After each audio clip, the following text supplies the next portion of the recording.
ನಮೋ ವೆಂಕಟೇಶಾಯ. ಶ್ರೀ ವೆಂಕಟೇಶ್ವರ ಭಕ್ತಿವಾಹಿನಿ ಕನ್ನಡ ದೃಶ್ಯ ಮಾಧ್ಯಮದಲ್ಲಿ ಲೋಕಕ್ಷೇಮಕ್ಕಾಗಿ ಸರ್ವಾಪತ್ ಶಾಂತಿಗಾಗಿ ಭಗವದ್ಗೀತೆಯ 13ನೆಯ ಕ್ಷೇತ್ರಜ್ಞ ಯೋಗ ಎಂಬುವಂತಹ ಅಧ್ಯಾಯದ ಚಿಂತನೆಯಲ್ಲಿ ನಾವೆಲ್ಲರೂ ಕೂಡ ಇಂದು ಸೇರಿದ್ದೇವೆ. ಶ್ರೀಮದ್ ಭಗವದ್ಗೀತೆ ನಮ್ಮ ಜೀವನದಲ್ಲಿ ಅದು ಒಂದು ಅಂಗ ಆಗಬೇಕು.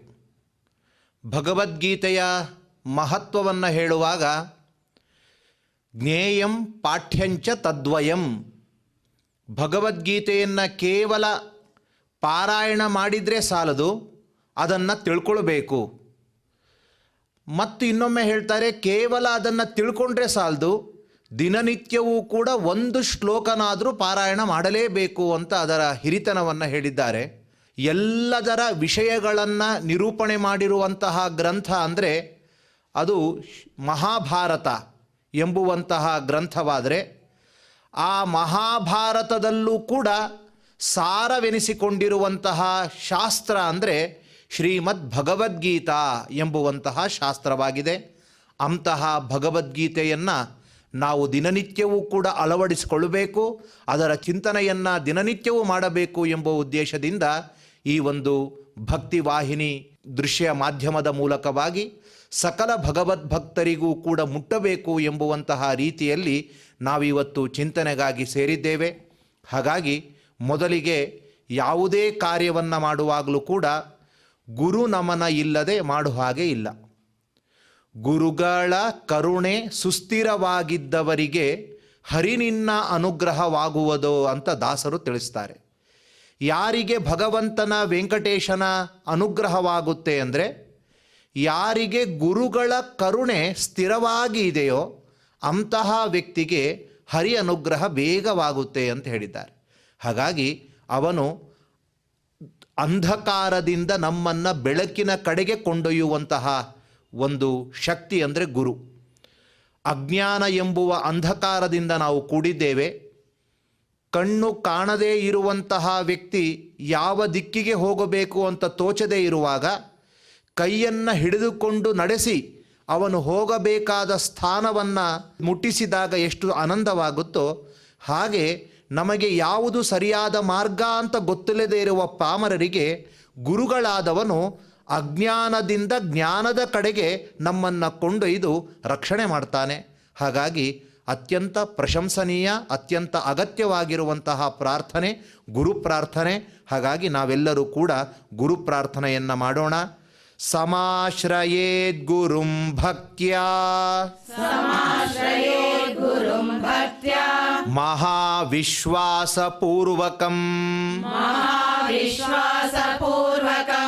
ನಿಕ್ಷಿಪೇತ್ ಸರ್ವಭಾರಾಂಶ್ಚ ಗುರೋ ಶ್ರೀ ಪಾದ ಪಂಕಜೇ. ಮುಂದೆ ಶ್ರೀನಿವಾಸ ದೇವರ ಪ್ರಾರ್ಥನೆ. ಆನಂದ ಜ್ಞಾನದಂ ವಿಷ್ಣುಂ ಆನಂದಮಯ ನಾಮಕಂ ಆನಂದೇನ ದದರ್ಶಾಥ ಆಹ್ಯಾನಂದ ನಿಲಯಾಲಯೇ. ಮುಂದಿನ ಘಟ್ಟ ಸಂಕಲ್ಪ. ಶ್ರೀಮತ್ ಆದಿವರಾಹ ಕ್ಷೇತ್ರೇ ವಿರಾಜಮಾನಸ್ಯ ಅಖಿಲಾಂಡ ಕೋಟಿ ಬ್ರಹ್ಮಾಂಡ ನಾಯಕಸ್ಯ ಶ್ರೀ ಪದ್ಮಾವತಿ ಜಾನೇಃ ಭಗವತಃ ಶ್ರೀ ವೆಂಕಟೇಶ್ವರ ಸ್ವಾಮಿನಃ ಕೃಪಾಬಲೇನ ಜಗದ್ಗುರೋಃ ಶ್ರೀ ಗೋಪಾಲಕೃಷ್ಣಸ್ಯ श्रीगोपालकृष्णस्य ಅನುಗ್ರಹೇಣ अनुग्रहेण ಅಸ್ಮಾಕಂ अस्माकं ಸರ್ವೇಷಾಂ सर्वेषां ಶರೀರಸ್ಯ शरीरस्य ಮನಸಶ್ಚ मनसश्च ಬಲಸಿದ್ಧ್ಯರ್ಥಂ बलसिद्ध्यर्थं ಸಮಸ್ತಾನಾಂ समस्तानाम् ಆಧಿವ್ಯಾಧೀನಾಂ आदिव्याधीनां ನಿವಾರಣಾರ್ಥಂ निवारणार्थं ಸರ್ವಯಜ್ಞ सर्वयज्ञ ಫಲಪ್ರಾಪ್ತ್ಯರ್ಥಂ फलप्राप्त्यर्थं ಸರ್ವಾಸಾಂ सर्वासां ಸಂಪದಾಂ सम्पदां ಪ್ರಾಪ್ತ್ಯರ್ಥಂ प्राप्त्यर्थं ವಿದ್ಯಾರ್ಥಿನಾಂ विद्यार्थिनां ಬುದ್ಧಿಶಕ್ತಿ बुद्धिशक्ति ವೃದ್ಧಿದ್ವಾರ वृद्धिद्वारा ಪರೀಕ್ಷಾಸು परीक्षासु ಉತ್ತೀರ್ಣತಾ ಸಿದ್ಧ್ಯರ್ಥಂ उत्तीर्णता सिद्ध्यर्थं ಅಧಿಕಾರಿಣಾಂ अधिकारिणां ಸ್ವಸ್ವ स्वस्व ವಿಧಿನಿರ್ವಹಣ विधिनिर्वहण ಕೌಶಲ ಸಿದ್ಧ್ಯರ್ಥಂ कौशलसिद्ध्यर्थं ಸಮಸ್ತ ಪಾಪಕ್ಷಯಾರ್ಥಂ समस्तपापक्षयार्थं ಜ್ಞಾನ ಭಕ್ತಿ ವೈರಾಗ್ಯ ಸಿದ್ಧ್ಯರ್ಥಂ ज्ञानभक्तिवैराग्यसिद्ध्यर्थं ಶ್ರೀ ಗೋಪಾಲಕೃಷ್ಣ ಪ್ರೇರಣಯ श्रीगोपालकृष्णप्रेरणया ಶ್ರೀ ಗೋಪಾಲಕೃಷ್ಣ ಪ್ರೀತ್ಯರ್ಥಂ श्रीगोपालकृष्णप्रीत्यर्थं ಶ್ರೀಮದ್ಭಗವದ್ಗೀತಾಯಾಃ श्रीमद्भगवद्गीतायाः ತ್ರಯೋದಶಾಧ್ಯಾಯಾಂತರ್ಗತ त्रयोदशाध्यायान्तर्गत ಶ್ಲೋಕಪಾರಾಯಣಂ श्लोकपारायणं ತಥಾ तथा ಭಗವದ್ಗೀತಾಶ್ರವಣಂಚ भगवद्गीताश्रवणं च ಕರಿಷ್ಯಾಮಹೇ. करिष्यामहे। ಇಷ್ಟು ಸಂಕಲ್ಪವನ್ನು ದೇವರಿಗೆ ಒಪ್ಪಿಸಿ ನಾವೆಲ್ಲರೂ ಕೂಡ ಕೃಷ್ಣ ಪ್ರಾರ್ಥನೆಯೊಂದಿಗೆ ಪ್ರಾರಂಭಿಸೋಣ. ಕಂಸಾಂತಕಂ ಶಂಸನೀಯಂ कंसान्तकं शंसनीयं ಸಂಶಾಂತಿಂ ಸಂಸ್ಕೃತಿಚ್ಛಿದಂ संशान्तिं संस्कृतिच्छिदं ಸಂಶಯಚ್ಛೇದಿ ಸಂವೇದ್ಯಂ संशयच्छेदि संवेद्यं ಶ್ರೀನಿವಾಸಂ ಭಜೆ ನಿಶಂ. श्रीनिवासं भजे निशम्. ನಾವು ಭಗವದ್ಗೀತೆಯ ಪ್ರಾರ್ಥನೆಯನ್ನ ಸೇರಿ ಮಾಡೋಣ. ಶಾಸ್ತ್ರೇಷು ಭಾರತಂ ಸಾರಂ शास्त्रेषु भारतं सारं ತತ್ರ ನಾಮ ಸಹಸ್ರಕಂ तत्र नाम सहस्रकं ವೈಷ್ಣವಂ ಕೃಷ್ಣ ಗೀತಾ ಚ वैष्णवं कृष्णगीता च ತಜ್ಞಾನಾತ್ ಮುಚ್ಯತೇಂಜಸಾ. तज्ज्ञानात्मुच्यतेऽञ्जसा. ವೇದವ್ಯಾಸ ದೇವರ ಪ್ರಾರ್ಥನೆ. ವ್ಯಾಸೋಸ್ತಿಷ್ಠಂ ಜಗತ್ಸರ್ವಂ. ಜಗತ್ತಿನಲ್ಲಿ ಯಾವುದೇ ತರಹದ ಮಾತುಗಳು ಹೊರಟರೂ ಅದು ವೇದವ್ಯಾಸ ದೇವರು ಹೇಳಿದ್ದನ್ನೇ ಒಬ್ಬ ವ್ಯಕ್ತಿ ಹೇಳ್ತಾನೆ. ನಮಗನಿಸ್ಬೋದು ಒಬ್ಬ ಸ್ಕಾಲರ್ ಹೊಸ ವಿಷಯವನ್ನು ಹೇಳ್ದ, ಇದು ಗೊತ್ತಿರಲಿಲ್ಲ ನಮಗೆ ಅಂತ. ಒಬ್ಬ ಅಧ್ಯಾಪಕ ಹೊಸದನ್ನು ಹೇಳ್ದ ಅಂತ ಅಂದ್ಕೊಳ್ಬೋದು. ಆದರೆ ಯಾವ ಒಬ್ಬ ವ್ಯಕ್ತಿ ವಿದ್ವಾಂಸ, ಸ್ಕಾಲರ್, ಅಧ್ಯಾಪಕ ಯಾವುದು ಹೇಳಿದರೂ ಕೂಡ ಅದು ವ್ಯಾಸರು ಹೇಳಿದ್ದನ್ನೇ ಹೇಳಲಿಕ್ತಾನೆ ಹೊರತು ಅದು ಬಿಟ್ಟು ಬೇರೆಯದು ಇಲ್ಲ ಎಂಬುದಾಗಿ ಪ್ರಸಿದ್ಧವಾಗಿರುವಂಥದ್ದು. ಹಾಗಾಗಿ ವ್ಯಾಸರು ಕೇವಲ ಒಬ್ಬ ಮಹರ್ಷಿಗಳಲ್ಲ, ಅವರು ನಾರಾಯಣನ ಅವತಾರಭೂತರಾದವರು, ಮಹಾಭಾರತದ ಕರ್ತೃಗಳು. ಅಂತಹ ಕರ್ತೃಗಳಾದ ವ್ಯಾಸರನ್ನು ಕೂಡ ನಾವು ಸ್ಮರಿಸಬೇಕಾಗಿದೆ. ಹಾಗಾಗಿ ಎಲ್ಲರೂ ಕೂಡ ಸೇರಿ ವ್ಯಾಸ ಪ್ರಾರ್ಥನೆಯನ್ನು ಮಾಡೋಣ. ವೇದವ್ಯಾಸ ಗುಣಾವಾಸ वेदव्यास गुणावास ವಿದ್ಯಾಧೀಶ ಸತಾಂ ವಶ विद्याधीश सतां वश ಮಾಂ ನಿರಾಶಂ ಗತಕ್ಲೇಶಂ मां निराशं गतक्लेशं ಕುರ್ವ ನಾಶಂ ಹರೇ ನಿಶಂ. कुर्वनाशं हरे निशम्. ಇನ್ನು ಮುಂದೆ ಆಚಾರ್ಯರ ಮೂಲಕವಾಗಿ ಭಗವದ್ಗೀತೆಯ 13ನೆಯ ಅಧ್ಯಾಯದ ಕ್ಷೇತ್ರಜ್ಞ ಯೋಗ ಎಂಬುವಂಥದರ ಚಿಂತನೆಯನ್ನು ನಾವು ಕೇಳಬೇಕಾಗಿದೆ.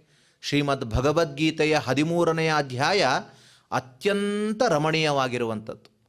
ಅದು ಸಾಮಾನ್ಯನಾದ ವ್ಯಕ್ತಿಗೆ ಸ್ವಲ್ಪ ಮುಟ್ಟುವುದು ಕಷ್ಟ. ಯಾಕೆಂದರೆ ಇದು ಅಷ್ಟು ಕ್ಲಿಷ್ಟ. 13ನೆಯ ಅಧ್ಯಾಯ ತತ್ವಗಳ ಬಗ್ಗೆ ಹೇಳಿರುವಂತಹ ಅಧ್ಯಾಯ. ಪ್ರಕೃತಿ, ಪುರುಷ, ಜೀವ, ಪ್ರಕೃತಿಗಳಂದರೆ ಯಾವುದು, ತತ್ವಗಳಂದರೆ ಯಾವುದು, ಈ ಥರದ ವಿಷಯಗಳನ್ನು ಬಹಳವಾಗಿ ವಿಮರ್ಶೆ ಮಾಡಿದ್ದಾನೆ ಕೃಷ್ಣ ಪರಮಾತ್ಮ. ಮತ್ತು ಇಲ್ಲಿ ಹೆಸರೇ ಹೇಳುವಂತೆ ಕ್ಷೇತ್ರ ಮತ್ತು ಕ್ಷೇತ್ರಜ್ಞ ಅಂತ ಎರಡು ಹೆಸರು ಕೊಟ್ಟು ಯೋಗವನ್ನು ಪ್ರಾರಂಭ ಮಾಡಿದ್ದಾನೆ.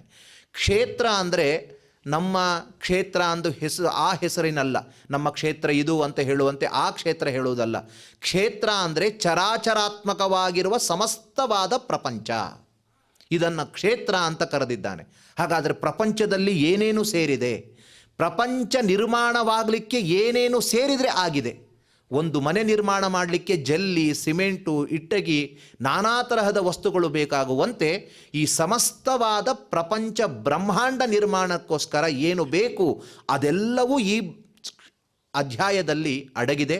ಕ್ಷೇತ್ರ ಅಂದರೆ ಇದು ಬ್ರಹ್ಮಾಂಡ, ಕ್ಷೇತ್ರಜ್ಞ ಅಂದರೆ ಇದನ್ನು ಚೆನ್ನಾಗಿ ತಿಳಿದ, ಪಿನ್ ಚಿಕ್ಕ ಪುಟ್ಟ ವಸ್ತುಗಳನ್ನು ಸೂಕ್ಷ್ಮಾತಿ ಸೂಕ್ಷ್ಮವನ್ನು ತಿಳಿದಿರುವಂತಹ ಕೃಷ್ಣ ಪರಮಾತ್ಮನೇ ಕ್ಷೇತ್ರಜ್ಞ. ಹಾಗಾಗಿ ಅವುಗಳ ನಿರೂಪಣೆಯನ್ನು ಮಾಡಲಿಕ್ಕಾಗಿ ಇವತ್ತು ಆಗಮಿಸಿದ್ದಾರೆ ಆಚಾರ್ಯರು. ಹಾಗಾಗಿ ಅವರು ಅದರ ಬಗ್ಗೆ, ಅದರಲ್ಲಿ ಹುದುಗಿದ ಅಡಗಿದ ಅನೇಕ ತತ್ವಗಳನ್ನು ತಿಳಿಸಬೇಕು ಎಂಬುದಾಗಿ ನಾವು ಕೇಳ್ತಾ ಇದ್ದೇವೆ. ಅದೆಲ್ಲರೂ ಕೂಡ ನಾವು ಕುಳಿತು ಅದನ್ನು ಕೇಳೋಣ. ಶ್ರೀ ಗುರುಭ್ಯೋ ನಮಃ. ಹರಿ ಓಂ. ಶ್ರೀಮದ್ಭಗವದ್ಗೀತಾ ತ್ರಯೋದಶ ಅಧ್ಯಾಯ, ಅದರಲ್ಲಿ 19ನೇ ಶ್ಲೋಕದಲ್ಲಿ ಕೃಷ್ಣ ಇಲ್ಲಿಯವರೆಗೆ ನಾವು ಏನೇನು ಹೇಳಿದ್ವಿ ಅದನ್ನು ಹೇಳಿ ಅದನ್ನು ತಿಳಿದು ಭಕ್ತಿ ಮಾಡಿದವನಿಗೆ ಆಗುವ ಫಲ ಏನು ಅನ್ನೋದನ್ನು ತಿಳಿಸ್ತಾ ಬರ್ತಾ ಇದ್ದಾನೆ. 19ನೆಯ ಶ್ಲೋಕ. ಇತಿ ಕ್ಷೇತ್ರಂ ತಥಾ ಜ್ಞಾನಂ ಜ್ಞೇಯಂಚೋಕ್ತಂ ಸಮಾಸತಃ ಮದ್ಭಕ್ತ ಏತದ್ವಿಜ್ಞಾಯ ಮದ್ಭಾವಾಯ ಉಪಪದ್ಯತೆ.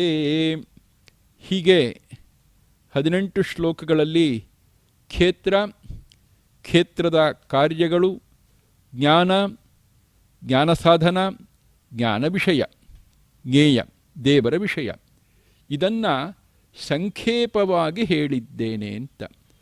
ಪ್ರಾರಂಭ ಆಗಬೇಕಾದ್ರೆ ಕ್ಷೇತ್ರದಿಂದ ಪ್ರಾರಂಭವಾಗತ್ತೆ.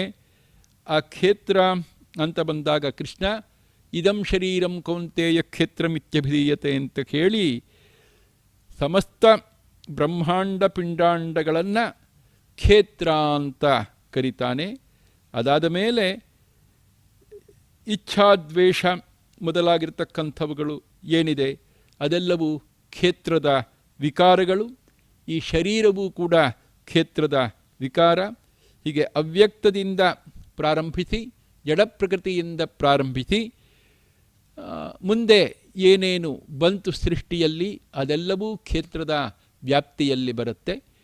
ಅದಾದ ಮೇಲೆ ಪಂಚಭೂತಗಳ, ಪಂಚಜ್ಞಾನೇಂದ್ರಿಯ, ಕರ್ಮೇಂದ್ರಿಯ ಇದೆಲ್ಲದರ ಸಮಷ್ಟಿಯಾಗಿರ್ತಕ್ಕಂತಹ ಈ ಒಂದು ಶರೀರ, ಆ ಶರೀರ ಆಮೇಲಿಂದ ಚೇತನ, ಧೃತಿ, ಇಚ್ಛಾದ್ವೇಷ ಇದೆಲ್ಲವನ್ನು ಕೂಡ ಕ್ಷೇತ್ರದ ವಿಕಾರ ಅಥವಾ ಕಾರ್ಯ ಅಂತ ಹೇಳಿ, ಅದಾದ ಮೇಲೆ ಜ್ಞಾನ ಸಾಧನವನ್ನು, ಅಪರೋಕ್ಷ ಜ್ಞಾನ ಸಾಧನವನ್ನು ವಿಶೇಷವಾದ ರೀತಿಯಲ್ಲಿ ಕೃಷ್ಣ ಹೇಳಿದ. ಆ ಅಪರೋಕ್ಷ ಜ್ಞಾನ ಸಾಧನವನ್ನು ಹೇಳಿ ಅದರಿಂದ ಏನನ್ನು ಪಡೆಯಬೇಕು, ಜ್ಞೇಯನಾದ ದೇವರನ್ನು ಪಡೆಯಬೇಕು. ಆ ದೇವರು ಯಾವ ರೀತಿ ಇದ್ದಾನೆ, ಕ್ಷೇತ್ರಕ್ಕೆ ಪ್ರೇರಕನಾದ ದೇವರು, ಕ್ಷೇತ್ರವನ್ನು ಸೃಷ್ಟಿ ಮಾಡುವ ದೇವರು, ಆ ದೇವರು, ಆ ದೇವರ ಪ್ರಭಾವ ಏನು, ಶಕ್ತಿ ಸಾಮರ್ಥ್ಯ ಏನು ಅನ್ನೋದನ್ನು ಕೂಡ ಮುಂದೆ ಹೇಳ್ದ. ಹೀಗೆ ಪ್ರಕೃತಿ, ಪುರುಷ, ಕ್ಷೇತ್ರ, ಕ್ಷೇತ್ರಜ್ಞ, ಜ್ಞಾನ, ಜ್ಞೇಯ ಇಷ್ಟರಲ್ಲಿ ಕೃಷ್ಣ ಇಲ್ಲಿವರೆಗೆ ಹೇಳಿರ್ತಕ್ಕಂಥದ್ದು ಕ್ಷೇತ್ರ ಮತ್ತು ಕ್ಷೇತ್ರಜ್ಞ, ಜ್ಞಾನ ಮತ್ತು ಜ್ಞೇಯ 4 ವಿಚಾರಗಳನ್ನು ಹೇಳಿದ್ದಾನೆ. ಮುಂದೆ ಪ್ರಕೃತಿ ಪುರುಷರ ಚಿಂತನೆಯನ್ನು ಮುಂದೆ ಕೃಷ್ಣ ಮಾಡ್ತಾನೆ. ಮದ್ಭಕ್ತ ಏತದ್ವಿಜ್ಞಾಯ ಮದ್ಭಾವಾಯ ಉಪಪದ್ಯತೆ. ಯಾರು ನನ್ನ ಭಕ್ತರು ಇದನ್ನು ತಿಳಿತಾರೋ, ತಿಳಿದು ತಮ್ಮ ಬದುಕಿನಲ್ಲಿ ಅಳವಡಿಸಿಕೊಳ್ತಾರೋ ಅವರು ಮದ್ಭಾವಾಯ ಉಪಪದ್ಯತೆ, ನನ್ನ ಸಾನ್ನಿಧ್ಯವನ್ನು ಪಡಿತಾರೆ. ಸಾಯುಜ್ಯ ರೂಪವಾಗಿರ್ತಕ್ಕಂಥ ಮೋಕ್ಷವನ್ನು ಪಡೆಯೋದಕ್ಕೆ ಅವರು ಯೋಗ್ಯರಾಗ್ತಾರೆ. ಅಂದರೆ ಮೋಕ್ಷವನ್ನು ಪಡಿತಾನೆ ಅಂತ ಮಾತ್ರ ಕೃಷ್ಣ ಹೇಳೋದಿಲ್ಲ, ಮೋಕ್ಷದಲ್ಲೇ ಒಂದು ಉನ್ನತವಾದ ಸ್ಥಿತಿ ಸಾಯುಜ್ಯ ಮೋಕ್ಷ ಅಂತ. ಅದು ವಿಶೇಷ, ದೇವರ ಹತ್ತಿರದಲ್ಲಿ ಇರತಕ್ಕಂಥದ್ದು ಸಾಮೀಪ್ಯ ಮೋಕ್ಷ. ದೇವರನ್ನು ಹಾಗೆ ಕಾಣ್ತಕ್ಕಂಥ ಮೋಕ್ಷ ಇದೆ ಆಯಿತಾ, ಅದು ಒಂದು ಮೋಕ್ಷ. ದೂರದಲ್ಲೇ ದೇವರನ್ನು ಕಾಣ್ತಾ ಇರೋದು. ಅದಾದಮೇಲೆ ದೇವರಂತೆ 4 ತೋಳುಗಳು, ಶಂಖಚಕ್ರ ಗದಾ ಪದ್ಮ ಪೀತಾಂಬರವನ್ನು ಧಾರಣೆ ಮಾಡೋದು, ಅದು ಸಾರೂಪ್ಯ ಮೋಕ್ಷ. ಸಾಯುಜ್ಯ ಅಂತ ಬಂದಾಗ ದೇವರ ಅಂಗಾಂಗಗಳ ಒಳಗಡೆ ಸೇರಿಕೊಂಡು ಅಲ್ಲಿಯ ಅಂಗಾಂಗಗಳ ಮೂಲಕವೇ ಎಲ್ಲ ಚಟುವಟಿಕೆಯನ್ನು ಮಾಡೋದು. ಆದತ್ತೇ ಹರಿಹಸ್ತೇನ, ಬ್ರಹ್ಮದೇವರಿಗೆ ಸಾಯುಜ್ಯ ಮೋಕ್ಷ ಅಂತ ಹೇಳ್ತಾರೆ. ಬ್ರಹ್ಮದೇವರು ದೇವರ ಒಳಗಡೆ ಸೇರಿಕೊಂಡ ಮೇಲೆ ಭಗವಂತನ ಕೈಯಿಂದಲೇ ಏನು ಬೇಕೋ ಅದನ್ನು ಸ್ವೀಕಾರ ಮಾಡ್ತಾರೆ. ಭಗವಂತನ ಕಾಲುಗಳ ಒಳಗೆ ಇದ್ದೇ ಅವರು ಭಗವಂತನ ಕಾಲುಗಳಿಂದಲೇ ನಡೆದಾಡ್ತಾರೆ ಅಂತ ಹೇಳಿ, ಇದು ಅತಿಶಯವಾದ ಒಂದು ಮೋಕ್ಷ. ಮೋಕ್ಷದಲ್ಲೇ ಬಹಳ ವಿಶೇಷತೆ. ಅಂತಹ ಸಾಯುಜ್ಯ ಮೋಕ್ಷವನ್ನು ಪಡಿತಾನೆ. ಮದ್ಭಕ್ತ ಏತದ್ವಿಜ್ಞಾಯ, ಸಾಮಾನ್ಯವಾಗಿ ಇದನ್ನು ತಿಳಿದು ಅಂತ ತಿಳಿದದ್ದು ನಾವು ತಿಳಿದಿದ್ದೇವೆ, ಇಲ್ಲ ಅಂತಲ್ಲ. ಅದಕ್ಕೆ ಉಪನಿಷತ್ನಲ್ಲಿ ಆಚಾರ ಒಂದು ಕಡೆ ಹೇಳ್ತಾರೆ, ತಿಳುವಳಿಕೆ ಅಂದರೆ ಬರೀ ತಿಳುವಳಿಕೆ ಅಲ್ಲ, ಬರೀ ತಿಳುವಳಿಕೆ ಉಪಯೋಗವಿಲ್ಲ. ಆ ತಿಳುವಳಿಕೆ ಅದನ್ನು ಅಪ್ಲಿಕೇಶನ್ ಬದುಕಿನಲ್ಲಿ ಅಳವಡಿಸಿಕೊಂಡಾಗ, ಅಂದರೆ ಇಲ್ಲಿ ಕೃಷ್ಣ ಜ್ಞಾನ ಜ್ಞೇಯ ಕ್ಷೇತ್ರಜ್ಞರ ಬಗ್ಗೆ ಏನು ಹೇಳ್ದ, ಆ ಒಂದು ವಿಚಾರಗಳನ್ನು ನಮ್ಮ ಬದುಕಿನಲ್ಲಿ ನಾವು ಅಳವಡಿಸಿಕೊಂಡಾಗ, ಆ ರೀತಿ ನಮ್ಮನ್ನು ಬದುಕನ್ನು ರೂಪಿಸಿಕೊಂಡಾಗ, ಆಗದು ನಿಜವಾದ ತಿಳುವಳಿಕೆ. ಅಂತಹ ತಿಳುವಳಿಕೆ ಅದನ್ನು ನಾವು ಪಡೆದಾಗ ಮದ್ಭಾವಾಯ ಉಪಪದ್ಯತೆ ಅಂತ ಕೃಷ್ಣ ಬಳಸಿರ್ತಕ್ಕಂಥ ಪದ ಮದ್ಭಾವ ಅಂತ. ನಿಜವಾಗಿ ಮದ್ಭಾವ ಶಬ್ದಕ್ಕರ್ಥ ದೇವರ ಭಾವ ಅಂದರೆ ದೇವರೇ ಆಗೋದು ಅಂತಕ್ಕಂಥ ಒಂದು ಅರ್ಥ ಇದೆ, ಇಲ್ಲ ಅಂತಲ್ಲ. ಇದನ್ನೆಲ್ಲ ತಿಳಿದುಕೊಂಡ್ರೆ, ಬದುಕಿನಲ್ಲಿ ಅಳವಡಿಸ್ಕೊಂಡ್ರೆ ಏನಾಗ್ತಾನೆ, ದೇವರೇ ಆಗಿಬಿಡ್ತಾನೆ ಅಂತ. ಮದ್ಭಾವ ದೇವಭಾವ, ದೇವಸ್ವರೂಪ ಹೊಂದ್ಬಿಡ್ತಾನೆ ಅಂತ ಅರ್ಥ ಆಗುತ್ತೆ. ಆದರೆ ಆಚಾರ್ಯ ಹೇಳ್ತಾರೆ ಮದ್ಭಾವಾಯ ಅಂದರೆ ಹಾಗಲ್ಲ, ಮಯಿ ಭಾವಾಯ ಅಂದರೆ ನನ್ನ ಸನ್ನಿಧಾನವನ್ನು ವಿಶೇಷವಾಗಿ ಪಡಿತಾನೆ, ನನ್ನ ಸನ್ನಿಧಾನ ಇರತಕ್ಕಂತಹ ಮೋಕ್ಷವನ್ನು ವಿಶೇಷವಾದ ರೀತಿಯಲ್ಲಿ ಪಡಿತಾನೆ.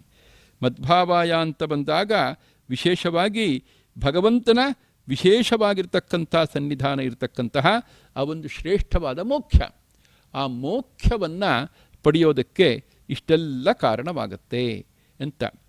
ಇಲ್ಲಿ ವಿಶೇಷವಾಗಿ ಮೊದಲು ಸಾಧನಗಳನ್ನು ಹೇಳಿದ ಮೇಲೆ ಪುನಃ ದೇವರ ವಿಚಾರ, ದೇವರ ಪ್ರಭಾವವನ್ನೆಲ್ಲ ತಿಳಿಸಿದ್ದು. ಯಾಕೆಂದರೆ ದೇವರ ಆ ಒಂದು ಪ್ರಭಾವವನ್ನು ನಾವೆಲ್ಲ ತಿಳಿದುಕೊಳ್ಬೇಕಾಗಿದ್ದರೆ ನಮ್ಮ ಬದುಕಿನಲ್ಲಿ ಅಮಾನಿತ್ವಂ ಮದಂಭಿತ್ವಂ ಅಂತ ಮೊದಲಾಗಿ 5 ಶ್ಲೋಕಗಳಲ್ಲಿ 20 ಅಂಶಗಳನ್ನು ಏನು ಕೃಷ್ಣ ಹೇಳಿದ ಅದನ್ನೆಲ್ಲ ತಿಳಿದುಕೊಳ್ಬೇಕು, ಬದುಕಿನಲ್ಲಿ ಅಳವಡಿಸ್ಕೋಬೇಕು. ಅಳವಡಿಸಿಕೊಂಡ ಮೇಲೆ ನಾವು ದೇವರ ಪ್ರಭಾವ ಏನು ಅಂತ ಅರಿತುಕೊಳ್ಳಿಕ್ಕೆ ಯೋಗ್ಯತೆಯನ್ನು ಪಡಿತೇವೆ. ದೇವರ ಪ್ರಭಾವ ಏನು ಅಂತ ಯೋಗ್ಯತೆ ನಾವು ಪಡಿಬೇಕಾಗಿದ್ದರೆ ಮೊದಲು ಅಮಾನಿತ್ವಂ ಮದಂಭಿತ್ವಂ ಅಹಿಂಸಾ ಖ್ಯಾಂತಿ ಆರ್ಜವಂ ಅಂತ ಏನು ಕೃಷ್ಣ 20 ವಿಶಿಷ್ಟವಾದ ಸದ್ಗುಣಗಳ ಒಂದು ಪಟ್ಟಿಯನ್ನು ಕೊಟ್ಟ, ಅದೆಲ್ಲ ನಮ್ಮ ಬದುಕಿನಲ್ಲಿ ಅಳವಡಿಸಿಕೊಂಡು ಆಮೇಲಿಂದ ಜ್ಞೇಯನಾದ ಭಗವಂತ, ಅವನ ವಿಚಾರಗಳು, ಅವನ ಪ್ರಭಾವ, ಅವನ ಶಕ್ತಿ ಸಾಮರ್ಥ್ಯ ಅದೆಲ್ಲವನ್ನು ಕೂಡ ನಾವು ತಿಳಿಯಬಹುದು ಅಂತ ಹೇಳಿ, ಹೀಗೆ ಒಂದು ಚೌಕಟ್ಟಿನಲ್ಲಿ ಹೇಳಬೇಕಾದ ವಿಷಯಗಳನ್ನೆಲ್ಲ ಕೃಷ್ಣ ಹೇಳಿ ಮದ್ಭಾವಾಯ ಅಂತ ಹೇಳಿದ್ರೆ ಬಹಳ ವಿಶಿಷ್ಟವಾಗಿರ್ತಕ್ಕಂತಹ ಸಾಯುಜ್ಯ ಮೋಕ್ಷ ಏನಿದೆ, ಆ ಸಾಯುಜ್ಯ ಮೋಕ್ಷವನ್ನು ಯಾವುದರಿಂದ ಪಡೆಯಬಹುದು, ಈ ಇಷ್ಟು ತಿಳುವಳಿಕೆಯನ್ನು ನಮ್ಮ ಬದುಕಿನಲ್ಲಿ ಅಳವಡಿಸ್ಕೊಳ್ಳೋದ್ರಿಂದ ಪಡಿಬಹುದು ಅಂತ ಇಷ್ಟು ಅರ್ಥವನ್ನು 19ನೇ ಶ್ಲೋಕಕ್ಕೆ ನಾವು ಚಿಂತನೆ ಮಾಡ್ಬೋದು. ಇದು ಕೃಷ್ಣನ ಒಂದು ಸ್ಟೈಲ್. ಮೊದಲು ಪ್ರಾರಂಭ ಮಾಡಬೇಕಾದ್ರೆ ಏನು ಹೇಳ್ತೀನಿ ಅಂತ ಹೇಳ್ತಾನೆ, ಆಮೇಲೆ ಒಂದು ಸರ್ತಿ ಮುಗಿಸೋ ಸಂದರ್ಭದಲ್ಲಿ ಇಷ್ಟು ವಿಚಾರವನ್ನು ನಾನು ನಿನಗೆ ಹೇಳಿದ್ದೀನಪ್ಪ, ಇದನ್ನು ತಿಳಿದುಕೊಂಡಾಗ ನಿನಗೆ ಏನು ಫಲ ಆಗುತ್ತೆ ಅಂತ ಅದನ್ನು ಕೂಡ ತಿಳಿಸೋದು. ನೋಡಿ, ಪ್ರಾರಂಭ ಮಾಡಬೇಕಾಗಿದ್ದರೆ ನಾವು ಮೊದಲನೇದ್ದು 3ನೇ 4ನೇ 5ನೇ ಶ್ಲೋಕಕ್ಕೆ ಬಂದಾಗ ಕೃಷ್ಣ ಹೇಳ್ತಕ್ಕಂಥ ಸಂದರ್ಭದಲ್ಲಿ ಏನು ಮಾಡ್ದ ಅಂತ ಹೇಳಿದ್ರೆ, ಇಂಥಿಂಥದ್ದನ್ನು ನಾನು ಹೇಳ್ತಾ ಬರ್ತೇನೆ.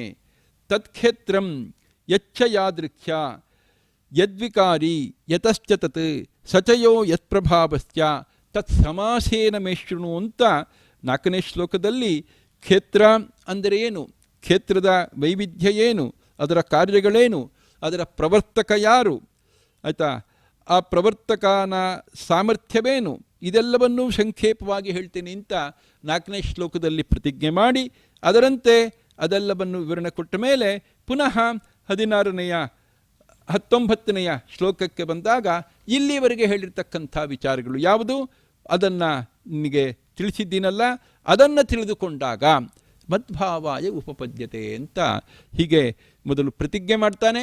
ಪ್ರತಿಜ್ಞೆ ಮಾಡಿದ್ದನ್ನು ವಿವರಣೆ ಕೊಡ್ತಾನೆ. ವಿವರಣೆ ಕೊಟ್ಟ ಮೇಲೆ ಉಪಸಂಹಾರದಲ್ಲಿ ಪುನಃ ಎಣ್ಣಲ್ಲಿ ಆಯಿತಾ ಇಷ್ಟು ವಿಚಾರ ತಿಳಿಸಿದ್ದೀನಿ, ಅದರ ಫಲ ಮದ್ಭಾವ ಅಂದರೆ ಸಾಯುಜ್ಯ ರೂಪವಾದ ಮೋಕ್ಷ ಅಂತ ಇಷ್ಟು 19ನೇ ಶ್ಲೋಕದ ಚಿಂತನೆ. ಮುಂದೆ ಕೃಷ್ಣ ವಿವರಣೆ ಕೊಡ್ತಕ್ಕಂಥದ್ದು ಪ್ರಕೃತಿ ಮತ್ತು ಪುರುಷ. ಈ ಪ್ರಕೃತಿ ಪುರುಷರ ವಿಚಾರವನ್ನು ಮುಂದೆ ಕೃಷ್ಣ ವಿವರಣೆ ಕೊಡ್ತಾನೆ. ಬಹಳ ಮುಖ್ಯವಾಗಿರ್ತಕ್ಕಂಥದ್ದು ನಮ್ಮ ಸಂಸಾರ ಇವತ್ತು ಏನಿದೆ, ಆ ಸಂಸಾರದಲ್ಲಿ ನಾವು ಸಿಕ್ಕಾಕೊಂಡಿದ್ದೇವೆ. ಆ ಸಂಸಾರ ಬಂಧನದಿಂದ ಪಾರಾಗುವ ವಿಚಾರ ನಮಗೆ ಗೊತ್ತಾಗಬೇಕು ಅಂತಿದ್ದರೆ ಈ ಪ್ರಕೃತಿ ಪುರುಷರ ವಿಚಾರವನ್ನು ತಿಳ್ಕೊಳ್ಬೇಕು. ಆಯಿತಾ, ಪ್ರಾರಂಭದಲ್ಲೇ ಕೃಷ್ಣ ಕ್ಷೇತ್ರಜ್ಞರ ಬಗ್ಗೆ ಹೇಳೋ ಸಂದರ್ಭದಲ್ಲಿ ಪ್ರಕೃತಿ ಪುರುಷರ ಬಗ್ಗೆನೂ ಹೇಳ್ತೀನಿ ಅಂತ ಪ್ರಾರಂಭದಲ್ಲಿ ಅರ್ಜುನ ಪ್ರಶ್ನೆ ಕೇಳಿದ್ದು ಹೌದು, ಕೃಷ್ಣ ಉತ್ತರ ಕೊಡಬೇಕಾದ್ರೂ ಹೇಳ್ತೀನಿ ಅಂತ ಹೇಳಿದ್ದು. ಅದನ್ನು ಈಗ ಪುನಃ ಹೇಳಲಿಕ್ಕೆ ಪ್ರಾರಂಭ ಮಾಡ್ತಾ ಇದ್ದಾನೆ. ಪ್ರಕೃತಿಂ ಪುರುಷಂಚೈವ ವಿದ್ಧಿ ಅನಾದಿ ಉಭಾವಪಿ ವಿಕಾರಾಂಶ್ಚ ಗುಣಾಂಶ್ಚೈವ ವಿದ್ಧಿ ಪ್ರಕೃತಿ ಸಂಭವಾನ್. ಕೃಷ್ಣ ಹೇಳ್ತಾ ಇದ್ದಾನೆ, ಪ್ರಕೃತಿ ಮತ್ತು ಪುರುಷ ಇಬ್ಬರೂ ಕೂಡ ಎರಡೂ ಕೂಡ ಅನಾದಿ ಎಂಬುದಾಗಿ ತಿಳಿದುಕೋ. ಅನಾದಿ, ಅದಕ್ಕೆ ಆದಿ ಇಲ್ಲ ಎಂಬುದಾಗಿ ತಿಳಿದುಕೋ. ಹಾಗೆಯೇ ವಿಕಾರಗಳು, ಪ್ರಕೃತಿಯ ವಿಕಾರಗಳು, ಇಚ್ಛಾದ್ವೇಷ ಮೊದಲಾದವುಗಳು, ಹಾಗೆ ಸತ್ವಗುಣ ರಜೋಗುಣ ತಮೋಗುಣ ಇವುಗಳೂ ಕೂಡ ಪ್ರಕೃತಿಯಿಂದ ಸಂಭವ, ಪ್ರಕೃತಿಯಿಂದ ಹುಟ್ಟಿವೆ, ಪ್ರಕೃತಿಯ ಕಾರ್ಯಗಳಾಗಿವೆ ಎಂಬುದಾಗಿಯೂ ಕೂಡ ತಿಳಿದುಕೋ ಅಂತ ಇಷ್ಟು ಸಾಮಾನ್ಯವಾದ ಅರ್ಥ. ಇಲ್ಲಿ ಏನಿದು ಪ್ರಕೃತಿ ಅಂದ್ರೇನು, ಪುರುಷ ಅಂದ್ರೇನು, ಉಭಾವಪಿ ಎರಡು ಪ್ರಕೃತಿ ಪುರುಷ ಅಂದರೆ ಏನು? ವಸ್ತುತಃ ಪ್ರಕೃತಿ ಒಂದು, ನಂಬರ್ 1, ಪುರುಷ ನಂಬರ್ 2 ಅಂದರೆ ಎರಡು ಅಂತ ಗೊತ್ತೇ ಗೊತ್ತು. ಎರಡೇ ಇರೋ ಸಂದರ್ಭದಲ್ಲಿ ಪುನಃ ಸಂಸ್ಕೃತದಲ್ಲಿ ಉಭವು ಎರಡು ಅಂತ ಯಾಕೆ ಹೇಳಬೇಕು? ಎರಡು ಪ್ರಕೃತಿ ಪುರುಷರು, ಯಾಕೆ ಎರಡು ಪ್ರಕೃತಿ ಪುರುಷರು ಅಂತ? ಯಾಕೆ ಪ್ರಕೃತಿ ಒಂದು, ಪುರುಷ ಎರಡು ಅಂತ ಗೊತ್ತಾದ ಮೇಲೆ ಸಂಖ್ಯೆ ಅಲ್ಲೇ ಲೆಕ್ಕಾಚಾರ ಗೊತ್ತಾಗತ್ತೆ. ಪುನಃ ಎರಡು ಪ್ರಕೃತಿ ಪುರುಷರು ಅಂತ ಹೇಳಲೇಬೇಕಾಗಿಲ್ಲ. ಆದರೂ ಕೃಷ್ಣ ಉಭಾವಪಿ ಅಂತ ಹೇಳ್ತಾನೆ, ಎರಡೂ ಅಂತ ಅಪಿಶಬ್ದವನ್ನು ಕೂಡ ಸೇರಿಸಿಕೊಂಡು ಹೇಳ್ತಾನೆ. ಏನಭಿಪ್ರಾಯ? ಎರಡು ವಿಧವಾದ ಪುರುಷರಿದ್ದಾರೆ, ಎರಡು ವಿಧವಾದ ಪ್ರಕೃತಿ ಇದೆ, ಅದೆರಡೂ ಕೂಡ ಎರಡು ವಿಧವಾದ ಪ್ರಕೃತಿ, ಎರಡು ವಿಧವಾದ ಪುರುಷ, ಇಬ್ಬರನ್ನೂ ಕೂಡ ಅನಾದಿ ಎಂಬುದಾಗಿ ತಿಳಿದುಕೋ. ಇಬ್ಬರನ್ನೂ ಕೂಡ ಅನಾದಿ, ಆದಿ ಇಲ್ಲ, ಅವುಗಳಿಗೆ ಯಾರೂ ಕೂಡ ಸೃಷ್ಟಿಕರ್ತರೂ ಇಲ್ಲ. ಅನಾದಿ ಕಾಲದಿಂದ ಅನಂತ ಕಾಲದವರೆಗೂ ಶಾಶ್ವತವಾಗಿ ನಿತ್ಯವಾಗಿ ಇರತಕ್ಕಂತಹ ವಸ್ತುಗಳದು. ಯಾರ್ಯಾವುದು? ಪ್ರಕೃತಿ ಮತ್ತು ಪುರುಷ. ಪ್ರಕೃತಿ ಅಂದರೆ ಹಾಗಾದರೆ ಎರಡು ಪ್ರಕೃತಿ ಯಾವುದು? ಒಂದು ಚೇತನ ಪ್ರಕೃತಿ, ಇನ್ನೊಂದು ಅಚೇತನ ಪ್ರಕೃತಿ. ಅಚೇತನ ಪ್ರಕೃತಿ ಅಂದರೆ ಈ ಇಡೀ ಬ್ರಹ್ಮಾಂಡ ಯಾವುದರಿಂದ ಆಗಿದೆಯೋ ಆ ಒಂದು ಮೂಲ ಕಾರಣ, ರಾ ಮೆಟೀರಿಯಲ್, ಕಚ್ಚಾ ಪದಾರ್ಥ ಅಂತ ಏನು ಕರಿತೀವಿ, ಸಮಸ್ತ ಬ್ರಹ್ಮಾಂಡದ ಮೂಲವಾಗಿರ್ತಕ್ಕಂತಹ ಒಂದು ಜಡ ಪ್ರಕೃತಿ ಇದೆಯಲ್ಲ, ಅದೇ ಅಚೇತನ ಪ್ರಕೃತಿ. ಅದು ಒಂದು. ಆದರೆ ಅಚೇತನ ಪ್ರಕೃತಿಯಿಂದಲೇ ಎಲ್ಲ ಕಾರ್ಯಗಳು ಸಾಧ್ಯ ಆಗೋದಿಲ್ಲ. ಯಾಕೆ? ಅದು ಅಚೇತನ, ಜಡವಾದ್ದು. ಅದಕ್ಕೆ ನಿಯಾಮಕರಾಗಿ ಒಬ್ಬರು ಬೇಕು. ಯಾರು ನಿಯಾಮಕರಾಗಿದ್ದಾರೆ? ಅದು ಬೇರೆ ಯಾರೂ ಅಲ್ಲ, ಚೇತನ ಪ್ರಕೃತಿ ಲಕ್ಷ್ಮೀ ದೇವಿ. ಹೀಗೆ ಪ್ರಕೃತಿ ಅಂತ ಬಂದಾಗ ಒಂದು ಜಡವಾದ ಪ್ರಕೃತಿ, ಅಚೇತನ ಪ್ರಕೃತಿ. ಅದರ ಮೂಲಕವಾಗಿಯೇ ಸಮಸ್ತ ಬ್ರಹ್ಮಾಂಡದ ನಿರ್ಮಾಣ, ಸಮಸ್ತ ಪಿಂಡಾಂಡಗಳ ನಿರ್ಮಾಣ ಮುಂದೆ ಆಗಿರತಕ್ಕಂಥದ್ದು. ಹೀಗೆ ಬ್ರಹ್ಮಾಂಡ ಪಿಂಡಾಂಡಗಳ ಮೂಲ ಎಲ್ಲಿದೆ ಅಂದರೆ ಅಚೇತನ ಪ್ರಕೃತಿಯಲ್ಲಿ ಇದೆ. ಅದರಿಂದ ಒಂದು ಸೃಷ್ಟಿ ಪ್ರಾರಂಭವಾಗಿ ಕಡೆಗೆ ಎಲ್ಲ ಮಹಾಪ್ರಳಯಕ್ಕೆ ಬಂದಾಗ ಅದು ಪರಮಾಣುಗಳ ರೂಪದಲ್ಲಿ ಹೋಗಿ ನಿಲ್ಲತ್ತೆ. ಪರಮಾಣುಗಳ ರೂಪದಲ್ಲಿ ಹೋಗಿ ನಿಲ್ಲತ್ತೆ ಅಚೇತನ ಪ್ರಕೃತಿ, ಅದು ಜಡ ಪ್ರಕೃತಿ. ಆದಮೇಲೆ ಅದನ್ನು ನೋಡ್ಕೊಳ್ಳೋದಕ್ಕೆ ಅದರ ಒಂದು ಯಜಮಾನತಿಯಾಗಿ ಯಾರಿದ್ದಾಳೆ? ಲಕ್ಷ್ಮೀದೇವಿ ಇದ್ದಾಳೆ. ಅವಳ ಒಂದು ಹೆಸರು ಚೇತನ ಪ್ರಕೃತಿ, ಶ್ರೀ ಪ್ರಕೃತಿ ಹೀಗೆಲ್ಲ ಕರೀತಾರೆ. ಹೀಗೆ ಚೇತನ ಪ್ರಕೃತಿ, ಶ್ರೀ ಪ್ರಕೃತಿ ಮತ್ತು ಜಡ ಪ್ರಕೃತಿ ಎಂಬುದಾಗಿ ಎರಡು ವಿಧವಾಗಿರ್ತಕ್ಕಂಥ ಪ್ರಕೃತಿ. ಹಾಗೆ ಪುರುಷರು ಅಂತ ಮುಂದಿನ ಪದ. ಪುರುಷ ಅಂದರೆ ಸಾಮಾನ್ಯವಾಗಿ ಏನರ್ಥ? ಪುರುಷ ಅಂತ ಸಾಮಾನ್ಯವಾಗಿ ನಾವು ಇವತ್ತು ಹೇಳ್ತಕ್ಕಂಥದ್ದು ಗಂಡಸು ಎಂಬತಕ್ಕಂಥ ಅರ್ಥದಲ್ಲಿ, ಗಂಡು ಎಂಬ ಅರ್ಥದಲ್ಲಿ ಹೇಳ್ತೇವೆ. ನಿಜವಾಗಿ ಗಂಡು ಅಂತ ಅಲ್ಲ. ಸಂಸ್ಕೃತದಲ್ಲಿ ಪುರುಷ ಶಬ್ದಕ್ಕೆ ಅರ್ಥ ಪುರದಲ್ಲಿ ಯಾರು ವಾಸವಾಗಿದ್ದಾನೋ ಅವನು ಪುರುಷ. ಆ ರೀತಿಯ ಪುರುಷ ಅಂದರೆ ಯಾರು? ಈಗ ಸದ್ಯಕ್ಕೆ ನಾವೆಲ್ಲರೂ ಕೂಡ ಪುರುಷರು. ಪುರುಷರು ಅಂದರೆ ಪುರದಲ್ಲಿ ಅಂದರೆ ಏನು? ಸಂಸ್ಕೃತದಲ್ಲಿ ಪುರ ಅಂದರೆ ಶರೀರ. ಪಟ್ಟಣ ಅಂತಲೂ ಒಂದು ಅರ್ಥ ಇದೆ. ಈ ಶರೀರವನ್ನು, ವಿಶೇಷವಾಗಿ ಮನುಷ್ಯ ಶರೀರವನ್ನು ಪಟ್ಟಣ, ಪುರ ಅಂತ ಕರೀತಾರೆ.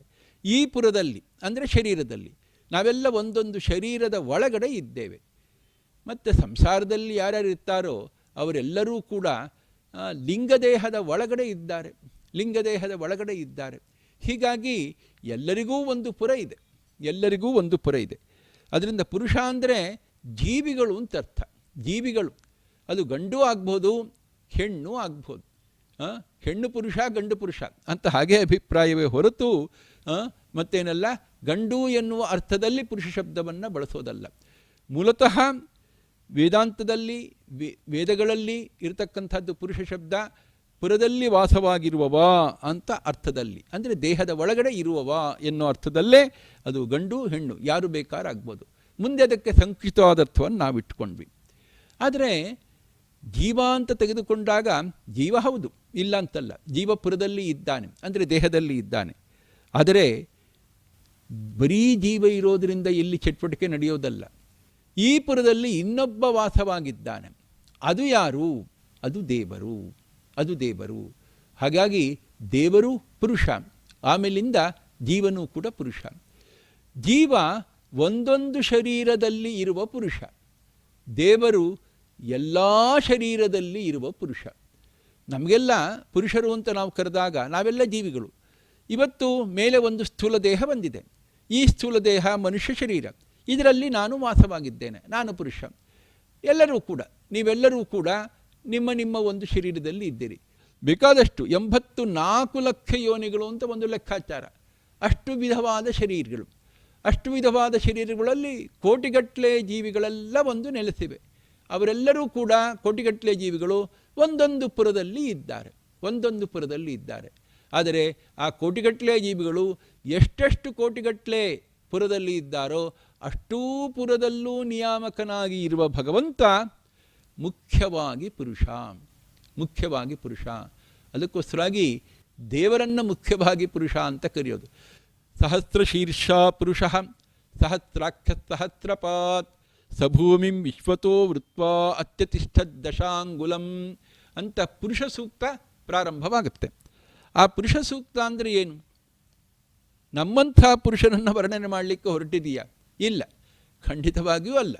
ಆ ಪುರುಷ ಸೂಕ್ತ ವರ್ಣನೆ ಮಾಡಲಿಕ್ಕೆ ಹೊರಟಿರತಕ್ಕಂಥದ್ದು ಪರಮಪುರುಷನಾದ ನಾರಾಯಣನನ್ನು. ಹಾಗಾಗಿ ಮುಖ್ಯವಾಗಿ ಪುರುಷ ಅಂದರೆ ಪರಮಾತ್ಮ, ದೇವರು. ಅದಾದ ಮೇಲೆ ಪುರುಷ ಅಂದರೆ ಜೀವಗಳು. ಹೀಗೆ ಜೀವಾತ್ಮ ಮತ್ತು ಪರಮಾತ್ಮ. ಜೀವ ಎಂಬ ಪುರುಷ, ನಾರಾಯಣನೆಂಬ ಪುರುಷ, ಪರಮಪುರುಷ, ಮುಖ್ಯನಾದ ಪುರುಷ ಎಂಬುದಾಗಿ ಪುರುಷರು ಇಬ್ಬರಿದ್ದಾರೆ, ಜೀವಾತ್ಮ ಪರಮಾತ್ಮ ಎಂಬುದಾಗಿ. ಪ್ರಕೃತಿಯೂ ಇಬ್ಬರಿದ್ದಾರೆ, ಅಚೇತನ ಪ್ರಕೃತಿ, ಚೇತನ ಪ್ರಕೃತಿ ಎಂಬುದಾಗಿ. ಪ್ರಕೃತಿಂ ಪುರುಷಂಚೈವ ವಿದ್ಧಿ ಅನಾದಿ ಉಭಾವಪಿ. ವಿದ್ಧಿ ತಿಳಿದುಕೋ, ಪ್ರಕೃತಿಯನ್ನು ಪುರುಷರನ್ನು ಇಬ್ಬರನ್ನೂ ಕೂಡ ಅನಾದಿ ಎಂಬುದಾಗಿ, ಎರಡು ವಿಧವಾದ ಪ್ರಕೃತಿಯನ್ನು ಎರಡು ವಿಧವಾದ ಪುರುಷರನ್ನು ಅನಾದಿ ಎಂಬುದಾಗಿ. ಅಂದರೆ ಜೀವಾತ್ಮನನ್ನು ಯಾರೂ ನಿರ್ಮಾಣ ಮಾಡಿಲ್ಲ, ದೇವರನ್ನು ಯಾರೂ ನಿರ್ಮಾಣ ಮಾಡಿಲ್ಲ. ಅನಾದಿ ಕಾಲದಿಂದ, ಆದಿ ಇಲ್ಲದ ಕಾಲದಿಂದ, ಅಂದರೆ ಕಾಲ ಯಾವಾಗ ಪ್ರಾರಂಭ ಆಯಿತು ಗೊತ್ತಿಲ್ಲ. ಕಾಲಕ್ಕೆ ಏನಾದರೂ ಒಂದು ಆದಿ ಅಂತಿದೆಯಾ? ಇಲ್ಲ. ಅದಕ್ಕೆ ಅನಾದಿ ಅಂತ ಕರೆಯೋದು. ಹೀಗೆ ಕಾಲ ಅನಾದಿಯೋ ಹಾಗೆ ಜೀವಾತ್ಮನೂ ಕೂಡ ಅನಾದಿ, ಪರಮಾತ್ಮನೂ ಅನಾದಿ, ಈ ಪ್ರಕೃತಿ ಜಡ ಪ್ರಕೃತಿಯೂ ಅನಾದಿ, ಅದರ ನಿಯಾಮಕಳಾಗಿರ್ತಕ್ಕಂಥ ಚೇತನ ಪ್ರಕೃತಿಯೂ ಅನಾದಿ. ಅನಾದಿ ಕಾಲದಿಂದ ಇವರೆಲ್ಲರೂ ಇದ್ದಾರೆ, ಇವರೆಲ್ಲರೂ ಕೂಡ ಇದ್ದಾರೆ. ವಿಕಾರಾಂಶ್ಚ ಗುಣಾಂಶ್ಚೈವ ವಿದ್ಧಿ ಪ್ರಕೃತಿ ಸಂಭವಾನ್. ಮುಂದಿನ ಮಾತು, ವಿಕಾರಗಳನ್ನು ಗುಣಗಳನ್ನು ಪ್ರಕೃತಿಯಿಂದ ಹುಟ್ಟಿವೆ ಎಂಬುದಾಗಿ ತಿಳಿದುಕೋ. ವಿಕಾರಗಳನ್ನು ಅಂತ ಮೊದಲು ಹೇಳಿದರು, ಮತ್ತೆ ಗುಣಾಂಶ್ಚೈವ ಗುಣಗಳನ್ನು ಕೂಡ ಪ್ರಕೃತಿಯಿಂದ ಹುಟ್ಟಿವೆ. ಅದು ಹಿಂದೆನೂ ಕೂಡ ನಾವು ಹೇಳಿದ್ವಿ. ಸೃಷ್ಟಿಗೆ ಸಂಬಂಧಪಟ್ಟಂತೆ ಪ್ರಕೃತಿಯ ವಿಕಾರಗಳು ಯಾವುದು ಅಂತ ಬಂದಾಗ ನಾವು 7ನೆಯ ಶ್ಲೋಕದಲ್ಲಿ ಒಂದಷ್ಟು ವಿಚಾರಗಳನ್ನು ನೋಡಿದ್ವಿ. ಅಲ್ಲಿ ಏನು ಹೇಳ್ತಾ ಬಂದರು, ಈ ಪ್ರಕೃತಿ ಅದರಿಂದ ಆಗತಕ್ಕಂಥದ್ದು ಯಾವುದು ಅಂತ ಬಂದಾಗ ಇಚ್ಛಾ ದ್ವೇಷ ಹೀಗೆಲ್ಲ ಹೇಳ್ತಾ ಬಂದರು. ಅದೆಲ್ಲವೂ ಕೂಡ ಏನಾಗಿದೆ ಅಂದರೆ ಪ್ರಕೃತಿಯಿಂದ ಹುಟ್ಟಿವೆ, ಪ್ರಕೃತಿಯಿಂದ ಹುಟ್ಟಿವೆ ಅಂತ ಹೇಳಿದರು. ಆ ಪ್ರಕೃತಿಯಿಂದ ಹುಟ್ಟಿದ್ದು ಇಚ್ಛಾ ದ್ವೇಷ ಸುಖಂ ದುಃಖಂ ಸಂಘಾತಃ ಚೇತನಾ ಧೃತಿ ಏತತ್ ಕ್ಷೇತ್ರಂ ಸಮಾಸೇನ ಸವಿಕಾರಂ ಅಂತ ಹೇಳಿ 7ನೇ ಶ್ಲೋಕದಲ್ಲಿ ಹೇಳೋ ಸಂದರ್ಭದಲ್ಲಿ ಪ್ರಕೃತಿಯಿಂದ ಹುಟ್ಟಿರ್ತಕ್ಕಂಥದ್ದು ಯಾವುದು ಅಂತ ಬಂದಾಗ ನಾವೆಲ್ಲ ಏನು ಇಷ್ಟಪಡ್ತೇವೆ, ಇಚ್ಛಾ ಆಯಿತಾ, ನಮ್ಮ ಇಚ್ಛೆಗಳು, ಹಾಗೆ ಇನ್ನೊಬ್ಬರನ್ನು ದ್ವೇಷ ಪಡ್ತಕ್ಕಂಥದ್ದು, ನಾವು ಪಡೆಯುವ ಸುಖ ದುಃಖಗಳು, ಹಾಗೆಯೇ ನಮ್ಮ ಶರೀರ, ಸಂಘಾತ, ಪಂಚಭೂತಗಳ ಸಮಷ್ಟಿ, ಅದಾದ ಮೇಲಿಂದ ಆಯಿತಾ ಚೇತನ, ನಮ್ಮ ನೆನಪುಗಳ ಒಂದು ದೊಡ್ಡ ಆವಿಷ್ಕಾರ, ಆಮೇಲೆ ಧೈರ್ಯ, ಪ್ರಯತ್ನ, ಇದೆಲ್ಲವನ್ನೂ ಕೂಡ ವಿಕಾರ ಅಂತ ಕರೆದಿದ್ರು.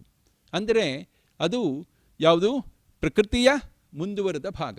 ಪ್ರಕೃತಿಯೇ ಇದೆಲ್ಲ ರೀತಿಯಲ್ಲಿ ಪರಿಣಾಮವನ್ನು ಹೊಂದತ್ತೆ ಅಂತ ಹೇಳಿದ್ರು. ಆ ಎಲ್ಲ ವಿಕಾರಗಳನ್ನು ಕೂಡ ಇಲ್ಲಿ ತೆಗೆದುಕೊಂಡು ಏನಂತ ಹೇಳಿದ್ರು, ಅದಿಷ್ಟೂ ವಿಕಾರಗಳನ್ನು ತೆಗೆದುಕೊಳ್ಳಿ. ವಿಕಾರಾಂಶ ಅದು ಪ್ರಕೃತಿಯಿಂದ ಹುಟ್ಟಿದ್ದು ಅಂತ. ಯಾಕೆಂದರೆ ಮೊದಲು ಅವ್ಯಕ್ತ ಪ್ರಕೃತಿ ಇದ್ದದ್ದು, ಅಲ್ಲಿಂದ ಮುಂದೆ ಮಹತ್ತತ್ವ, ಅಲ್ಲಿಂದ ಅಹಂಕಾರ ತತ್ವ ಬಂದ ಮೇಲೆ ಅದರಿಂದ ಪುನಃ ಮನಸ್ಸು, ತತ್ವದೇವತೆಗಳು ಸಾತ್ವಿಕಾಹಂಕಾರದಿಂದ, ಆಮೇಲಿಂದ ರಾಜಸಾಹಂಕಾರದಿಂದ ಇಂದ್ರಿಯಗಳು, ಪುನಃ ತಾಮಸಾಹಂಕಾರದಿಂದ ಪುನಃ ಪಂಚಭೂತಗಳು ಸೃಷ್ಟಿಯಾಗಿದ್ದು. ಹೀಗೆ ಇದೆಲ್ಲ ಏನು ಸೃಷ್ಟಿಯಾಯಿತು, ಇದೆಲ್ಲದರ ಪರಿಣಾಮ, ಅದರ ಮೂಲಕವಾಗಿ ವಿಸ್ತಾರ ನಾವು ಮುಂದೆ ನೋಡ್ತಕ್ಕಂಥದ್ದು. ಮನಸ್ಸು ಹುಟ್ಟಿದ ಮೇಲೆ ಮನಸ್ಸಿನಿಂದ ಮುಂದೆ ಇಚ್ಛೆ ಬಂತು, ದ್ವೇಷ ಬಂತು. ಆ ಇಚ್ಛಾದ್ವೇಷಗಳ ಮೂಲಕವಾಗಿ ಅದನ್ನೆಲ್ಲ ನಾವು ಏನು ಮಾಡಲಿಕ್ಕೆ ಹೋದಾಗ, ಪ್ರಯೋಗಿಸಲಿಕ್ಕೆ ಹೋದಾಗ ಧೃತಿ, ಧೈರ್ಯ ಅದೆಲ್ಲವೂ ಕೂಡ ಬಂತು. ಅದೆಲ್ಲದರ ಮೂಲಕವಾಗಿ ನಾವು ಪಡೆದಿರ್ತಕ್ಕಂಥದ್ದು ಸುಖ ದುಃಖ. ಇದೆಲ್ಲ ಪ್ರಾಕೃತಿಕವಾದ್ದು, ಪ್ರಕೃತಿಯಿಂದ ಹುಟ್ಟಿದ್ದು. ಅಂದರೆ ಸ್ವಾರಸ್ಯ ಅಂದರೆ ಜೀವಸ್ವರೂಪದಲ್ಲಿ ಇದು ಇದೆ ಅಂತಲ್ಲ. ಜೀವಸ್ವರೂಪದಲ್ಲಿ ಇಚ್ಛಾ ಇಲ್ವಾ? ಇದೆ. ಅದು ಸ್ವರೂಪೇಚ್ಛಾ ಬೇರೆ, ಅದು ಅಪ್ರಾಕೃತವಾದ್ದು. ಜೀವನ ಸ್ವರೂಪ ಅಪ್ರಾಕೃತ ಜ್ಞಾನಾನಂದಮಯ ಸಜ್ಜೀವಿಗೆ. ಅವನ ಇಚ್ಛಾ ಅದು ಅಪ್ರಾಕೃತವಾದ ಇಚ್ಛೆ ಇದೆ, ಅಪ್ರಾಕೃತವಾಗಿರ್ತಕ್ಕಂಥ ಸುಖ ಇದೆ, ಅಪ್ರಾಕೃತವಾದ ಜ್ಞಾನ ಇದೆ, ಅದು ಬೇರೆ. ಆದರೆ ಸದ್ಯದಲ್ಲಿ ಸಂಸಾರದಲ್ಲಿ ನಾವೆಲ್ಲ ಏನು ಬಳಕೆ ಮಾಡ್ತಾ ಇದ್ದೀವಿ ಅದೆಲ್ಲವೂ ಕೂಡ ಪ್ರಾಕೃತವಾದ ಗುಣಗಳು. ನಾವೆಲ್ಲ ಇಚ್ಛೆ ಪಡ್ತಾ ಇದ್ದೀವಿ ಅಂದರೆ ಇದು ಯಾವುದರಿಂದ? ಲಿಂಗದೇಹದ ಮನಸ್ಸಿನಲ್ಲಿ ಹುಟ್ಟಿದ ಇಚ್ಛೆ, ಲಿಂಗದೇಹದ ಮನಸ್ಸಿನಲ್ಲಿ ಹುಟ್ಟುವ ಸುಖ, ಲಿಂಗದೇಹದ ಮನಸ್ಸಿನ ಮೂಲಕವಾಗಿ ಹುಟ್ಟುವ ದುಃಖ. ಇದನ್ನು ನಾವು ನಮ್ಮದು ಅಂತ ತಿಳಿದುಕೊಂಡು ಇವತ್ತೆಲ್ಲ ಅನುಭವಿಸ್ತಾ ಇದ್ದೀವಿ. ನಿಜವಾಗಿ ಇದೆಲ್ಲವೂ ಕೂಡ ಪ್ರಕೃತಿಯ ಗುಣಗಳು, ಪ್ರಾಕೃತ ಗುಣಗಳು ಅಂತ ಕರೀತಾರೆ. ವಿಕಾರಾಂಶ, ಅದಾದ ಮೇಲೆ ಮುಂದಿನ ಮಾತು ಗುಣಾಂಶ್ಚೈವ, ಗುಣಗಳನ್ನೂ ಕೂಡ ಪ್ರಕೃತಿಯಿಂದ ಹುಟ್ಟಿದೆ ಅಂತ ತಿಳಿದುಕೋ. ಯಾವುದು ಗುಣ ಅಂದರೆ ಹೇಳ್ತಾರೆ ಅದು ಸತ್ವಾದಯ, ಸತ್ವಗುಣ, ರಜೋಗುಣ, ತಮೋಗುಣ. ಅದೇನದು? ಅದನ್ನು ಪ್ರಕೃತಿಯ ಗುಣ ಅಂತ ಯಾಕೆ ಕರೆಯೋದು? ಅದನ್ನು ಪ್ರಕೃತಿಯಿಂದ ಹುಟ್ಟಿದೆ ಅಂತ ಯಾಕೆ ಕರೆಯೋದು ಅಂತ ಅಲ್ಲಿ ಒಂದು ಇದೆ ವಿಚಾರ. ಪ್ರಕೃತಿ ಅಂದರೆ ಮೂಲ ಪ್ರಕೃತಿ, ಜಡ ಪ್ರಕೃತಿ. ಅದು ಸತ್ವಗುಣ, ರಜೋಗುಣ, ತಮೋಗುಣಗಳು ತುಂಬಿಕೊಂಡೇ ಇದೆ ಅದರಲ್ಲಿ. ಪ್ರಕೃತಿ 3 ವಿಧ ಅಂತ ಹೇಳೋ ಒಂದು ಮಾತು ಇದೆ. 3 ವಿಧ ಹೇಗೆ ಅಂದರೆ ಸತ್ವ ಪ್ರಕೃತಿ, ರಜ ಪ್ರಕೃತಿ, ತಮ ಪ್ರಕೃತಿ. ಹೀಗೆ 3 ವಿಧವಾದ ಪ್ರಕೃತಿ ಅಂತ ಹೇಳೋ ಮಾತು ಇದೆ. ಆ ಪ್ರಕೃತಿಯಿಂದ 3 ಗುಣಗಳು ಹುಟ್ಟಿದೆ ಅಂತಲೂ ಕೂಡ ಹೇಳ್ತಾರೆ. ಪ್ರಕೃತಿಯಿಂದ 3 ಗುಣಗಳು ಹುಟ್ಟಿದೆ ಅಂತಲೂ ಕೂಡ ಹೇಳ್ತಾರೆ. ಏನು ಅಭಿಪ್ರಾಯ ಅಂತ ಹೇಳಿದ್ರೆ ಇಷ್ಟು. ಅಲ್ಲಿ ಪ್ರಕೃತಿಯಿಂದ 3 ಗುಣಗಳು ಹುಟ್ಟಿದೆ ಅಂದರೆ ಹೌದು, ಮೊದಲು ಸೃಷ್ಟಿಯ ಪ್ರಾರಂಭದಲ್ಲಿ ಆ ಒಂದು 3 ಗುಣಗಳು ಏನಾಗಿತ್ತು? ಅತ್ಯಂತ ಸಂಕುಚಿತವಾಗಿ, ಅತ್ಯಂತ ಚಿಕ್ಕದಾಗಿ ಇತ್ತು. ಅದಾದ ಮೇಲೆ ಸ್ವಲ್ಪ ಅದರಲ್ಲಿ ಉಬ್ಬುವಿಕೆ ಪ್ರಾರಂಭವಾಯಿತು. ಉಪಚಯ ಅಂತ ಸಂಸ್ಕೃತದಲ್ಲಿ ಕರೀತಾರೆ. ಯಾವುದೇ ಒಂದು ಕಾಳುಗಳನ್ನು ನಾವು ನೀರಿಗೆ ಹಾಕಿದ್ವಿ ಅಂದರೆ ಅದು ಸ್ವಲ್ಪ ಉಬ್ಬತ್ತೆ, ನೀರಿಗೆ ಹಾಕಿದ್ಕೊಳ್ಳೋ ಸ್ವಲ್ಪ ಉಬ್ಬುತ್ತೆ, ಆಯಿತಾ? ಆಮೇಲಿಂದ ಅದು ಮೊಳಕೆ ಹೊಡೆಯತಕ್ಕಂಥದ್ದು ಅಂತ. ಆ ರೀತಿ ಉಬ್ಬೋದು ಅಂತ ಏನಿದೆ ಅದೇ ಉಪಚಯ ಅಂತ ಕರೀತಾರೆ. ಅದೇ ಉಪಚಯ ಅಂತ ಕರೀತಾರೆ. ಹೀಗೆ ಈ ಸತ್ವಗುಣ, ರಜೋಗುಣ, ತಮೋಗುಣಗಳಿದೆಯಲ್ಲ, ಅದು ಪ್ರಕೃತಿಯಿಂದ ಉಬ್ಬುತ್ತದೆ. ಮೊದಲು ಜಡ ಪ್ರಕೃತಿ ಇರುತ್ತೆ, ಅದರಲ್ಲಿರ್ತಕ್ಕಂಥ ಮುರುಗಳು ಸೃಷ್ಟಿಗೆ ಬಂದ ಕೂಡಲೇ ಸ್ವಲ್ಪ ಉಬ್ಬತ್ತೆ. ಹಾಗಾದರೆ ಇದು ಕೂಡ ಅಷ್ಟೇ, ಇಚ್ಛಾದ್ವೇಷ ಅದು ಕೂಡ ಅದರಿಂದಲೇ ಹುಟ್ಟಿದ್ದು, ಇದು ಕೂಡ ಅದರಿಂದ ಹುಟ್ಟಿದ್ದು ಅಂತ. ಆದರೆ ಒಂದು ವ್ಯತ್ಯಾಸವಿದೆ. ಏನು ವ್ಯತ್ಯಾಸ ಅಂತ ಹೇಳಿದ್ರೆ, ಇದರಲ್ಲಿ ವಿಕಾರ ಸ್ವಲ್ಪ ಕಡಿಮೆ, ಇನ್ನೊಂದರಲ್ಲಿ ವಿಕಾರ ಜಾಸ್ತಿ. ಯಾವುದರಲ್ಲಿ ವಿಕಾರ ಕಡಿಮೆ ಅಂದರೆ ಸತ್ವಗುಣ, ರಜೋಗುಣ, ತಮೋಗುಣಗಳು ಪ್ರಕೃತಿಯಿಂದ ಹುಟ್ಟಿದರೂ ಕೂಡ ಅದರಲ್ಲಿ ಏನಾಗತ್ತೆ ಅಂತ ಹೇಳಿದಾಗ ವಿಕಾರ ಬಹಳ ಬಹಳ ಅಲ್ಪವಾದ್ದು. ಆದರೆ ಇಚ್ಛಾದ್ವೇಷ ಮೊದಲಾಗಿರ್ತಕ್ಕಂಥದ್ದನ್ನು ವಿಕಾರ ಅಂತ ನಾವೇನು ಕರೆದ್ವಿ, ಅದರಲ್ಲಿ ವಿಕಾರ ಜಾಸ್ತಿನೇ ಆಗುತ್ತೆ, ಅದರಲ್ಲಿ ಉಪಚಯ ಜಾಸ್ತಿನೇ ಆಗುತ್ತೆ. ಇದರಲ್ಲಿ ಬಹಳ ಕಡಿಮೆ. ಮಾಧುಚ್ಛಂದಸ ಶಾಖ ಅಂತ ಒಂದು ವೇದದ ಮಾತು, ಅದನ್ನು ಆಧರಿಸಿ ಆಚಾರ್ಯರು ಹೇಳ್ತಕ್ಕಂಥದ್ದು ಕಾರ್ಯಾಕಾರ್ಯ ಗುಣಾಸ್ತಿಸ್ರ ಯಥ ಸ್ವಲ್ಪೋದ್ಭವೋ ಜನೋ ಅಂತ ಹೇಳ್ತಾರೆ. ಅಂದರೆ ಸೃಷ್ಟಿಯಲ್ಲಿ ಅಲ್ಪ ಉಪಚಯ ಇರೋದರಿಂದ ತ್ರಿಗುಣಗಳು ಕಾರ್ಯವೂ ಹೌದು, ಅಕಾರ್ಯವೂ ಹೌದು. ಅದು ಪ್ರಕೃತಿಯಿಂದ ಹುಟ್ಟಿದೆ ಅಂತ ಯಾಕೆ ಹೇಳ್ತೀವಿ ಅಂತ ಹೇಳಿದ್ರೆ ಅದರಲ್ಲಿ ಅಲ್ಪವಾದ ಒಂದು ವಿಕಾರ, ಅಲ್ಪವಾದ ಉಪಚಯ ಆಗಿದೆ. ಅಕಾರ್ಯ ಅಂತ ಯಾಕೆ ಕರಿತೀರಿ ಅಂದರೆ ಬೇರೆ ಪದಾರ್ಥಗಳಿಗೆ, ಪ್ರಕೃತಿಯಿಂದ ಹುಟ್ಟಿದ ಬೇರೆ ಪದಾರ್ಥಗಳು ಯಾವುದು? ನಮ್ಮ ಈ ಪಾಂಚಭೌತಿಕ ಶರೀರ, ಅದು ಪ್ರಕೃತಿಯಿಂದ ಹುಟ್ಟಿದ್ದು. ಇಚ್ಛಾ, ದ್ವೇಷ, ಸುಖ, ದುಃಖ, ಅದು ಪ್ರಕೃತಿಯಿಂದ ಹುಟ್ಟಿದ್ದು. ಅಲ್ಲಿ ಯಾವ ರೀತಿಯಾಗಿ ವಿಕಾರವಿದೆಯೋ ಅಷ್ಟು ವಿಕಾರ, ಅಷ್ಟು ಉಪಚಯ ಎಂಬತಕ್ಕಂಥದ್ದು ಯಾವುದಕ್ಕೆ ಇಲ್ಲ? ಈ 3ಕ್ಕೆ, ಸತ್ವಗುಣ, ರಜೋಸ್ತಮೋ ಗುಣಗಳಿಗಿಲ್ಲ. ಅದಕ್ಕೋಸ್ಕರವಾಗಿಯೇ ಅದನ್ನು ಪ್ರತ್ಯೇಕವಾಗಿ ಹೇಳಿದರು. ವಿಕಾರಾಂಶ್ಚ ಗುಣಾಂಶ್ಚೈವ ಅಂತ ಪ್ರತ್ಯೇಕವಾಗಿ ಯಾಕೆ ಹೇಳಿದರು ಅಂದರೆ, ಆಯಿತಾ, ಬೇರೆ ಇಚ್ಛಾದ್ವೇಷ ಶರೀರ ಮೊದಲಾದವುಗಳಲ್ಲಿ ಯಾವ ರೀತಿಯ ಒಂದು ಉಪಚಯ ವಿಕಾರ ಆಗತ್ತೋ ಅಷ್ಟು ವಿಕಾರ ಎಂಬತಕ್ಕಂಥದ್ದು ಎಲ್ಲಿ ಆಗೋದಿಲ್ಲ? ಸತ್ವಗುಣ, ರಜಸ್ತಮೋ ಗುಣಗಳಲ್ಲಿ ಆಗೋದಿಲ್ಲ. ಅದಕ್ಕೋಸ್ಕರವಾಗಿ ವಿಕಾರಾಂಶ್ಚ ಗುಣಾಂಶ್ಚೈವ ಅದೆರಡನ್ನು ಪ್ರತ್ಯೇಕವಾಗಿ ಹೇಳಿದರು. ಒಟ್ಟಿನಲ್ಲಿ ನಾವು ತಿಳಿದುಕೊಳ್ಳಬೇಕಾಗಿರ್ತಕ್ಕಂಥದ್ದು ಏನು? ಒಟ್ಟಿನಲ್ಲಿ ಪ್ರಕೃತಿ 2 ವಿಧವಾಗಿದೆ, ಪುರುಷರು 2 ವಿಧವಾಗಿದ್ದಾರೆ. ಒಂದು ಜಡ ಪ್ರಕೃತಿ, ಇನ್ನೊಂದು ಚೇತನ ಪ್ರಕೃತಿ, ಆಯಿತಾ? ಆಮೇಲೆ ಪರಮಪುರುಷ ನಾರಾಯಣ ದೇವರು, ಉಳಿದವರೆಲ್ಲರೂ ಕೂಡ ಪುರುಷರು, ಜೀವಿಗಳು. ಇವತ್ತು ನಾವು ಪಡೆದುಕೊಂಡಿರ್ತಕ್ಕಂಥ ಶರೀರ, ಆ ಶರೀರದ ಒಳಗಡೆ ನಾವು ಕೂತ್ಕೊಂಡು ಏನು ಇಷ್ಟಪಡ್ತೀವಿ, ಏನು ಧೃತಿ ಪ್ರಯತ್ನ ಪಡ್ತೀವಿ, ಆಯಿತಾ, ಏನು ಕಾರ್ಯವನ್ನು ಮಾಡ್ತೀವಿ, ಏನು ಅದರ ಮೂಲಕ ಸುಖ ದುಃಖ ಪಡಿತೀವಿ, ಇದೆಲ್ಲವೂ ಕೂಡ ಏನಾಗಿದೆ? ಪ್ರಕೃತಿಯಿಂದ ಹುಟ್ಟಿದೆ, ಪ್ರಕೃತಿಯ ವಿಕಾರಗಳೇ ಆಗಿವೆ.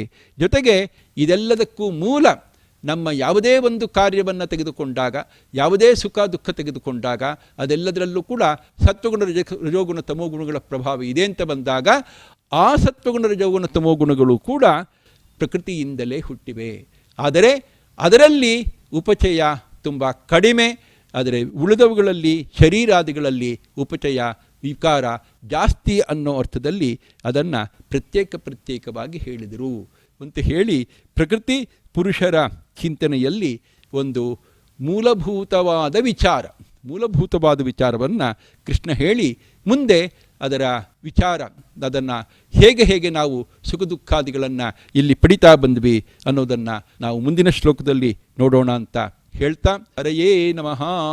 ಅಥ ಶ್ರೀ ಭಗವದ್ಗೀತಾಸು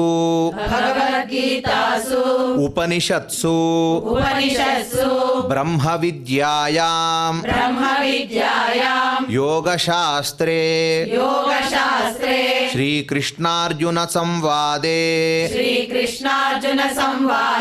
ಕ್ಷೇತ್ರ ಕ್ಷೇತ್ರಜ್ಞ ವಿಭಾಗ ಯೋಗೋ ನಾಮ ತ್ರಯೋದಶೋऽಧ್ಯಾಯಃ. ಅರ್ಜುನ ಉವಾಚ ಪ್ರಕೃತಿಂ ಪುರುಷಂ ಚೈವ ಕ್ಷೇತ್ರಂ ಕ್ಷೇತ್ರಜ್ಞಮೇವ ಚ ಏತದ್ವೇದಿತುಮಿಚ್ಛಾಮಿ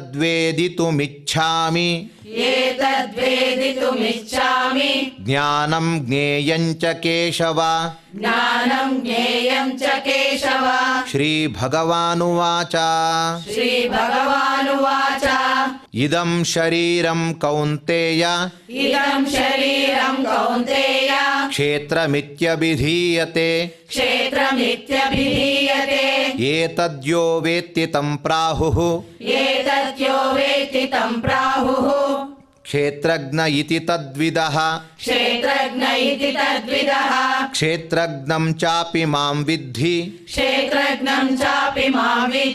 ಸರ್ವಕ್ಷೇತ್ರೇಷು ಭಾರತ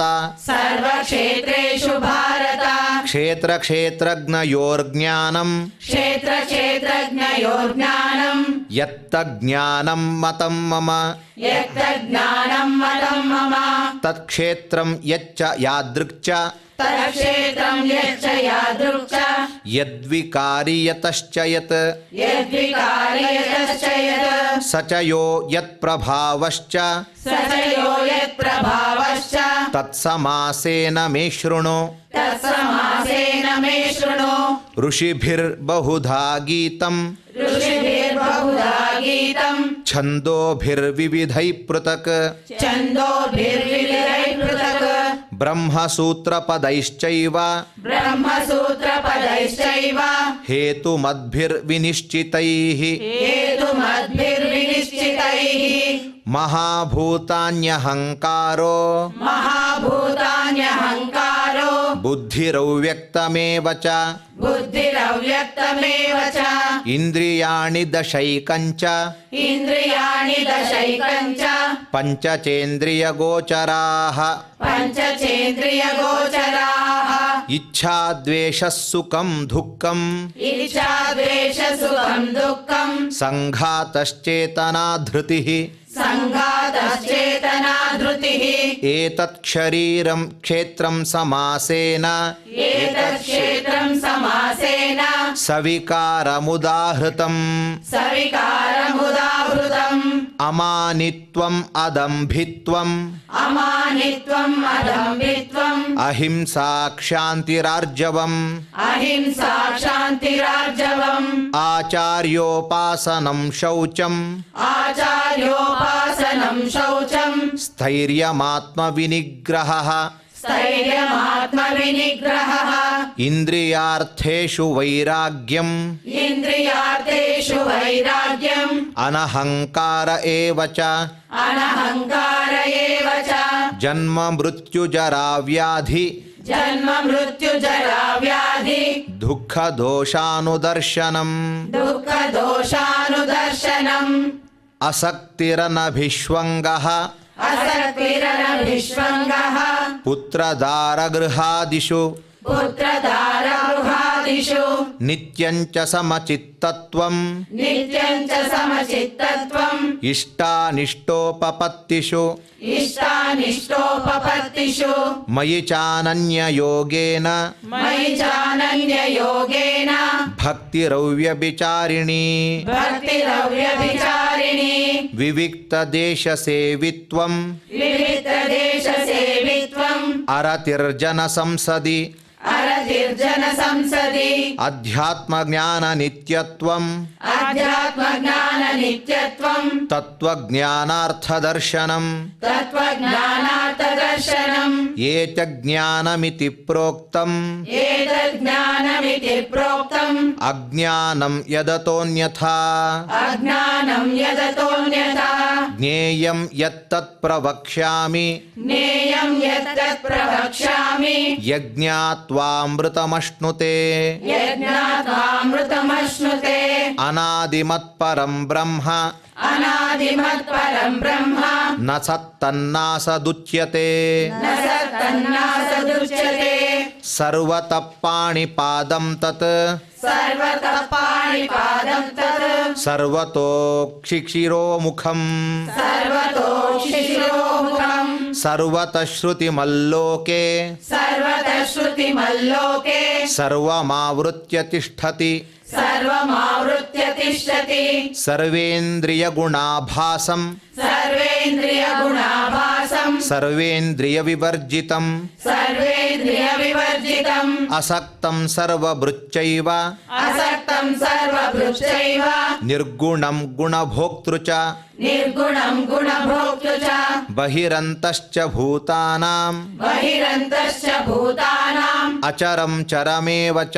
ಅಚರಂ ಚರಮೇವ ಚ ಸೂಕ್ಷ್ಮತ್ವಾತದವಿಜ್ಞೇಯಂ ಸೂಕ್ಷ್ಮತ್ವಾತದ ವಿಜ್ಞೇಯಂ ದೂರಸ್ಥಂ ಚಾಂತಿಕೆ ಚ ತತ್ ದೂರಸ್ಥಂ ಚಾಂತಿಕೆ ಚ ತತ್ ಅವಿಭಕ್ತಂ ಚ ಭೂತೇಷು ಅವಿಭಕ್ತಂ ಚ ಭೂತೇಷು ವಿಭಕ್ತಮಿವ ಚ ಸ್ಥಿತಂ ವಿಭಕ್ತಮಿವ ಚ ಸ್ಥಿತಂ ಭೂತಭರ್ತೃ ಚ ತಜ್ಞೇಯಂ ಭೂತಭರ್ತೃ ಚ ತಜ್ಞೇಯಂ ಗ್ರಸಿಷ್ಣು ಪ್ರಭವಿಷ್ಣು ಚ ಗ್ರಸಿಷ್ಣು ಪ್ರಭವಿಷ್ಣು ಚ ಜ್ಯೋತಿಷಾಮಪಿ ತಜ್ಜ್ಯೋತಿಃ ಜ್ಯೋತಿಷಾಮಪಿ ತಜ್ಜ್ಯೋತಿಃ ತಮಸಃ ಪರಮುಚ್ಯತೆ ತಮಸಃ ಪರಮುಚ್ಯತೆ ಜ್ಞಾನಂ ಜ್ಞೇಯಂ ಜ್ಞಾನಗಮ್ಯಂ ಜ್ಞಾನಂ ಜ್ಞೇಯಂ ಜ್ಞಾನಗಮ್ಯಂ ಹೃದಯ ಸರ್ವಸ್ಯ ವಿಷ್ಟಿತಂ ಹೃದಯ ಸರ್ವಸ್ಯ ವಿಷ್ಟಿತಂ ಇತಿ ಕ್ಷೇತ್ರಂ ತಥಾ ಜ್ಞಾನಂ ಇತಿ ಕ್ಷೇತ್ರಂ ತಥಾ ಜ್ಞಾನಂ ಜ್ಞೇಯಂ ಚೋಕ್ತಂ ಸಮಾಸತಃ ಜ್ಞೇಯಂ ಚೋಕ್ತಂ ಸಮಾಸತಃ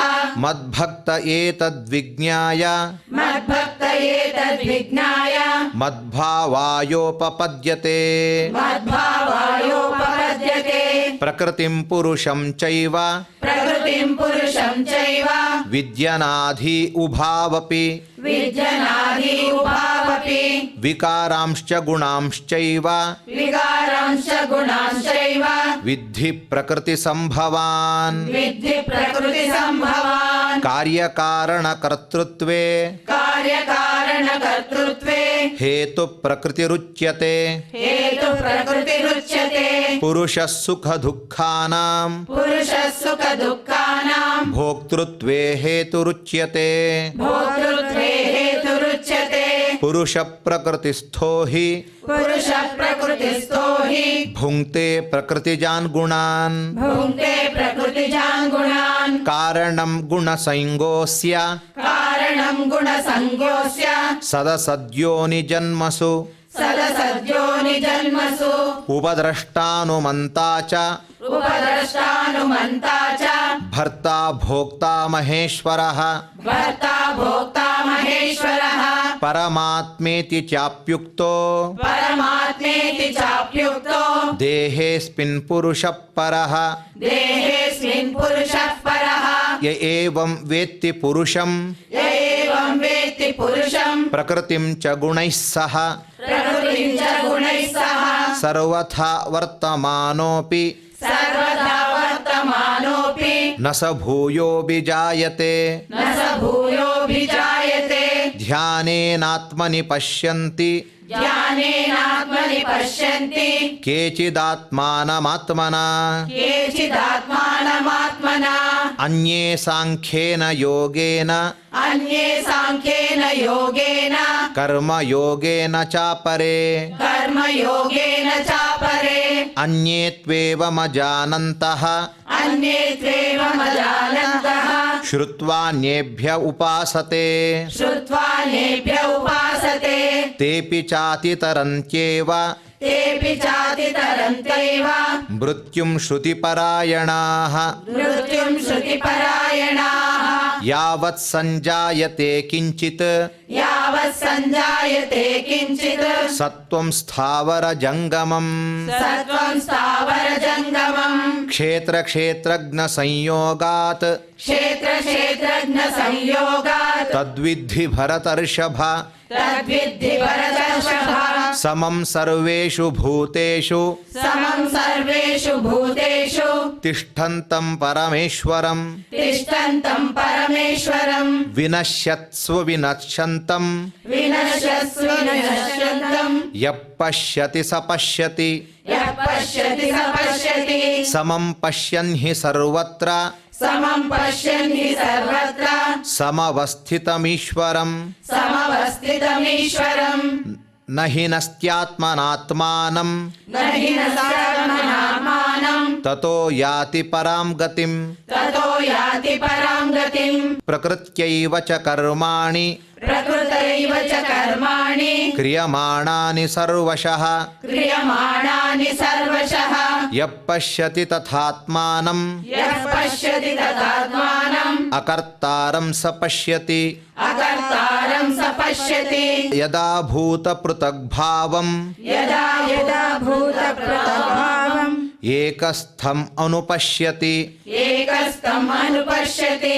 ತತ ಏವ ಚ ವಿಸ್ತಾರಂ ತತ ಏವ ಚ ವಿಸ್ತಾರಂ ಬ್ರಹ್ಮ ಸಂಪದ್ಯತೆ ತದಾ ಬ್ರಹ್ಮ ಸಂಪದ್ಯತೆ ತದಾ ಅನಾದಿತ್ವಾತ್ ನಿರ್ಗುಣತ್ವಾತ್ ಅನಾದಿತ್ವಾ ನಿರ್ಗುಣತ್ವಾತ್ ಪರಮಾತ್ಮಾಯಮವ್ಯಯಃ ಪರಮಾತ್ಮಾಯಮವ್ಯಯಃ ಶರೀರಸ್ಥೋಪಿ ಕೌಂತೇಯ ಶರೀರಸ್ಥೋಪಿ ಕೌಂತೇಯ ನ ಕರೋತಿ ನ ಲಿಪ್ಯತೆ ನ ಕರೋತಿ ನ ಲಿಪ್ಯತೆ ಯಥಾ ಸರ್ವಗತಂ ಸೌಕ್ಷ್ಮ್ಯಾತ್ ಯಥಾ ಸರ್ವಗತಂ ಸೌಕ್ಷ್ಮ್ಯಾತ್ ಆಕಾಶಂ ನೋಪಲಿಪ್ಯತೆ ಆಕಾಶಂ ನೋಪಲಿಪ್ಯತೆ ಸರ್ವತ್ರಾವಸ್ಥಿತೋ ದೇಹೇ ಸರ್ವತ್ರಾವಸ್ಥಿತೋ ದೇಹೇ ತತಾತ್ಮಾನೋಪಲಿಪ್ಯತೆ ತಥಾತ್ಮಾನೋಪಲಿಪ್ಯತೆ ಯಥಾ ಪ್ರಕಾಶಯತ್ಯೇಕಃ ಯಥಾ ಪ್ರಕಾಶಯತ್ಯೇಕಃ ಕೃತ್ಸ್ನಂ ಲೋಕಮಿಮಂ ರವಿಃ ಕೃಷ್ಣಂ ಲೋಕಮಿಮಂ ರವಿಃ ಕ್ಷೇತ್ರಂ ಕ್ಷೇತ್ರೀ ತಥಾ ಕೃತ್ಸ್ನಂ ಕ್ಷೇತ್ರಂ ಕ್ಷೇತ್ರಿ ತಥಾ ಕೃಷ್ಣಂ ಪ್ರಕಾಶಯತಿ ಭಾರತ ಪ್ರಕಾಶಯತಿ ಭಾರತ ಕ್ಷೇತ್ರ ಕ್ಷೇತ್ರಜ್ಞಯೋರೇವಂ ಕ್ಷೇತ್ರ ಕ್ಷೇತ್ರಜ್ಞಯೋರೇವಂ ಅಂತರಂ ಜ್ಞಾನಚಕ್ಷುಷಾ ಅಂತರಂ ಜ್ಞಾನಚಕ್ಷುಷಾ ಭೂತ ಪ್ರಕೃತಿ ಮೋಕ್ಷಂಚ ಭೂತ ಪ್ರಕೃತಿ ಮೋಕ್ಷಂಚ ಯೇ ವಿಧುರ್ಯಾಂತಿ ತೇ ಪರಂ ಯೇ ವಿದುರ್ಯಾಂತಿ ತೇ ಪರಂ ಓಂ ತತ್ಸದಿತಿ ಓಂ ತತ್ಸದಿತಿ ಶ್ರೀಮದ್ಭಗವದ್ಗೀತಾಸೂಪನಿಷತ್ಸು ಶ್ರೀಮದ್ಭಗವದ್ಗೀತಾಸು ಉಪನಿಷತ್ಸು ಬ್ರಹ್ಮವಿದ್ಯಾಯಾಂ ಬ್ರಹ್ಮವಿದ್ಯಾಯಾಂ ಯೋಗಶಾಸ್ತ್ರೇ ಯೋಗಶಾಸ್ತ್ರೇ ಶ್ರೀಕೃಷ್ಣಾರ್ಜುನ ಸಂವಾದೇ ಶ್ರೀಕೃಷ್ಣಾರ್ಜುನ ಸಂವಾದೇ ಕ್ಷೇತ್ರ ಕ್ಷೇತ್ರಜ್ಞ ವಿಭಾಗ ಯೋಗೋ ನಾಮ ಕ್ಷೇತ್ರ ಕ್ಷೇತ್ರಜ್ಞ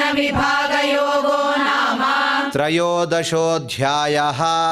ತ್ರಯೋದಶೋಧ್ಯಾಯಃ. ಇಲ್ಲಿಯವರೆಗೂ ನಾವೆಲ್ಲ ಸೇರಿ ತ್ರಯೋದಶಾಧ್ಯಾಯದ ಚಿಂತನೆಯನ್ನು ಭಗವದ್ಗೀತೆಯ ಪಾರಾಯಣವನ್ನು ಮಾಡಿದ್ದೇವೆ. ಮುಂದೆ ಕೃಷ್ಣ ಪರಮಾತ್ಮನ ಸ್ತೋತ್ರವಾದ ಗೀತೆಯ ಪಾರಾಯಣದಿಂದ ಏನು ಪುಣ್ಯ ಅಂದರೆ ವಿಜಯವೇ ಪುಣ್ಯ. ಎಲ್ಲಿ ಕೃಷ್ಣ ಇದ್ದಾನೋ ಅಲ್ಲಿ ಪಾರ್ಥ ಇದ್ದಾನೆ, ಎಲ್ಲಿ ಪಾರ್ಥ ಇದ್ದಾನೋ ಅಲ್ಲಿ ಕೃಷ್ಣ ಇದ್ದೇ ಇರ್ತಾನೆ. ಯಾಕೆಂದರೆ ಭಕುತ ಜನ ಮುಂದೆ ನಾ ಅವರ ಹಿಂದೆ ಅಂತ ಭಗವಂತ ಹೇಳ್ತಾನೆ. ಭಕ್ತರಿದ್ದಲ್ಲೆಲ್ಲ ನಾಹಂ ವಸಾಮಿ ವೈಕುಂಠೆ, ಭಗವಂತ ಹೇಳ್ತಾನೆ ನಾನು ವೈಕುಂಠದಲ್ಲಿಲ್ಲ, ಯೋಗಿಗಳ ಒಳಗಡೆ ನಾನು ಇಲ್ಲ, ಎಲ್ಲಿ ಮದ್ಭಕ್ತ ಯತ್ರ ಗಾಯಂತಿ ತತ್ರ ತಿಷ್ಠಾಮಿ ನಾರದ. ಭಕ್ತರು ಎಲ್ಲಿ ಒಮ್ಮನಸ್ಸಿನಿಂದ ನನ್ನನ್ನು ಹಾಡಿ ಕುಣಿದು ಕುಪ್ಪಳಿಸ್ತಾ ಇದ್ದಾರೋ ಅಲ್ಲಿಯೇ ನಾನು ಮುಖ್ಯವಾಗಿ ಇರ್ತೇನೆ ಅಂತ ಆಜ್ಞೆಯನ್ನು ಮಾಡಿದ್ದಾನೆ. ಆ ಪ್ರಕಾರವಾಗಿ ತೊದಲ ನುಡಿಗಳಿಂದ ನಾವು ಮಾಡಿದ ಪಾರಾಯಣ ಭಗವಂತನಿಗೆ ಮುಟ್ಟಿದೆ. ಹಾಗಾಗಿ ಅದರಿಂದ ಏನು ಫಲ ಅಂತ ನಾವು ಮುಂದಿನ ಈ ಒಂದು ಶ್ಲೋಕದಲ್ಲಿ ನೋಡೋಣ. ನಾವೆಲ್ಲರೂ ಕೂಡ ಸೇರಿ ಅದನ್ನು ಹೇಳೋಣ. ಯತ್ರ ಯೋಗೇಶ್ವರ ಕೃಷ್ಣೋ ಯತ್ರ ಯೋಗೇಶ್ವರ ಕೃಷ್ಣೋ ಯತ್ರ ಪಾರ್ಥೋ ಧನುರ್ಧರಃ ಯತ್ರ ಪಾರ್ಥೋ ಧನುರ್ಧರಃ ತತ್ರ ಶ್ರೀರ್ವಿಜಯೋ ಭೂತಿಃ ತತ್ರ ಶ್ರೀರ್ವಿಜಯೋ ಭೂತಿಃ ಧ್ರುವ ನೀತಿರ್ಮತಿರ್ಮಮ. ಧ್ರುವ ನೀತಿರ್ಮತಿರ್ಮಮ. ಈ ಪಾರಾಯಣದಲ್ಲಿ ಏನೇ ಲೋಪದೋಷಗಳು ಮನಸ್ಸಿನ ಚಾಂಚಲ್ಯದಿಂದ ಮನಸ್ಸೆಲ್ಲೋ ಹೋಗಿರಬಹುದು, ಅಥವಾ ಅಕ್ಷರಗಳಲ್ಲಿರುವಂತಹ ದೋಷಗಳನ್ನು ನಾವು ಹೇಳಿರಬಹುದು, ಸ್ವರಗಳ ವ್ಯತ್ಯಾಸ ಆಗಿರಬಹುದು. ಅದೆಲ್ಲವನ್ನೂ ಕೂಡ ಭಗವಂತನು ಕ್ಷಮಿಸಲಿ ಅಂತ ಎಲ್ಲರೂ ಕೂಡ ಸೇರಿ ಪಾರಾಯಣ ಮಾಡೋಣ. ಯದಕ್ಷರ ಪದ ಭ್ರಷ್ಟಂ ಯದಕ್ಷರ ಪದ ಭ್ರಷ್ಟಂ ಮಾತ್ರಾಹೀನಂಚ ಯದ್ಭವೇತ್ ಮಾತ್ರಾಹೀನಂಚ ಯದ್ಭವೇತ್ ತತ್ಸರ್ವಂ ಕ್ಷಮ್ಯತಾಂ ದೇವ ತತ್ಸರ್ವಂ ಕ್ಷಮ್ಯತಾಂ ದೇವ ನಾರಾಯಣ ನಮೋಸ್ತುತೇ. ನಾರಾಯಣ ನಮೋಸ್ತುತೇ. ಭಗವಂತನಿಗೆ ಈ ನಾವು ಮಾಡಿದ ಚಿಂತನೆಯ ಕಾರ್ಯಕ್ರಮ ಮತ್ತು ಪಾರಾಯಣದ ಕಾರ್ಯಕ್ರಮವನ್ನು ಅವನಿಗೆ ಸಮರ್ಪಣೆ ಮಾಡಿಬಿಡಬೇಕು. ಯಾಕೆಂದರೆ ಮನೆಯಲ್ಲಿ ದುಡ್ಡನ್ನು ನಾವು ಇಟ್ಟುಕೊಂಡ್ರೆ ಎಷ್ಟು ದುಡ್ಡಿರುತ್ತೋ ಅಷ್ಟೇ ಹಾಗೇ ಇರುತ್ತೆ. ಅದನ್ನು ನಾವು ಬ್ಯಾಂಕಿನಲ್ಲಿಯೋ ಫಿಕ್ಸಡ್ ಡಿಪಾಸಿಟ್ ಆಗಿಟ್ಟರೆ ಅದು ಅಭಿವೃದ್ಧಿಯಾಗುವಂತೆ ನಾವು ಮಾಡಿದ ಕರ್ಮದ ಫಲವನ್ನು ನಾವಿಟ್ಕೊಂಡ್ರೆ ಎಷ್ಟೋ ಅಷ್ಟೇ ಪುಣ್ಯ ಬರುತ್ತದೆ. ಆದರೆ ಅದನ್ನು ನೀನು ಮಾಡಿಸಿದ್ದು ಅದು ನಿನಗೆ ಸಮರ್ಪಣೆ ಅಂದರೆ 1ಕ್ಕೆ 10ರಷ್ಟು ಭಗವಂತ ಅದನ್ನು ಕೊಡ್ತಾನೆ. ಹಾಗಾಗಿ ಭಗವತ್ ಸಮರ್ಪಣೆಯನ್ನು ಮಾಡೋಣ. ಕಾಯೇನ ವಾಚಾ ಮನಸೇಂದ್ರಿಯೈರ್ವಾ ಕಾಯೇನ ವಾಚಾ ಮನಸೇಂದ್ರಿಯೈರ್ವಾ ಬುದ್ಧ್ಯಾತ್ಮನಾ ವಾ ಪ್ರಕೃತೆ ಸ್ವಭಾವಾತ್ ಬುದ್ಧ್ಯಾತ್ಮನಾ ವಾ ಪ್ರಕೃತೆ ಸ್ವಭಾವಾತ್ ಕರೋಮಿ ಯದ್ಯತ್ ಸಕಲಂ ಪರಸ್ಮೈ ಕರೋಮಿ ಯದ್ಯತ್ ಸಕಲಂ ಪರಸ್ಮೈ ನಾರಾಯಣಾಯೇತಿ ಸಮರ್ಪಯಾಮಿ. ನಾರಾಯಣಾಯೇತಿ ಸಮರ್ಪಯಾಮಿ. ಇಷ್ಟರವರೆಗೂ ಮಾಡಿದ ಪಾರಾಯಣ ಚಿಂತನ ಇದರಿಂದ ಏನು ದೇವರು ನಮಗೆ ಕೊಡಬೇಕು ಅಂದರೆ ನಮಗೆ ಮನೆಗೊಳ್ಳೆಯದಾಗಲಿ ನಮ್ಮ ಕುಟುಂಬಕ್ಕೆ ಒಳ್ಳೆಯದಾಗಲಿ ಅಂತಹ ಪ್ರಾರ್ಥನೆ ಅಲ್ಲ ಇದು. ನಾವು ಈ ಒಂದು ಭಕ್ತಿವಾಹಿನಿ ದೃಶ್ಯ ಮಾಧ್ಯಮದ ಮೂಲಕ ಮಾಡಲು ಹೊರಟಿರುವ ಈ ಪಾರಾಯಣ ಚಿಂತನೆಯ ಮುಖ್ಯ ಉದ್ದೇಶ ರಾಷ್ಟ್ರಕ್ಕೆ ಕ್ಷೇಮ, ರಾಷ್ಟ್ರಕ್ಕೆ ಆಗಲಿರುವ ಕ್ಷೋಭೆಯ ನಿವೃತ್ತಿ. ಇದಕ್ಕೋಸ್ಕರ ಮಾಡ್ತಾ ಇದ್ದೇವೆ. ಹಾಗಾಗಿ ನಾವೆಲ್ಲರೂ ಸೇರಿ ಆ ಒಂದು ಲೋಕಕ್ಷೇಮವನ್ನು ಪ್ರಾರ್ಥಿಸೋಣ.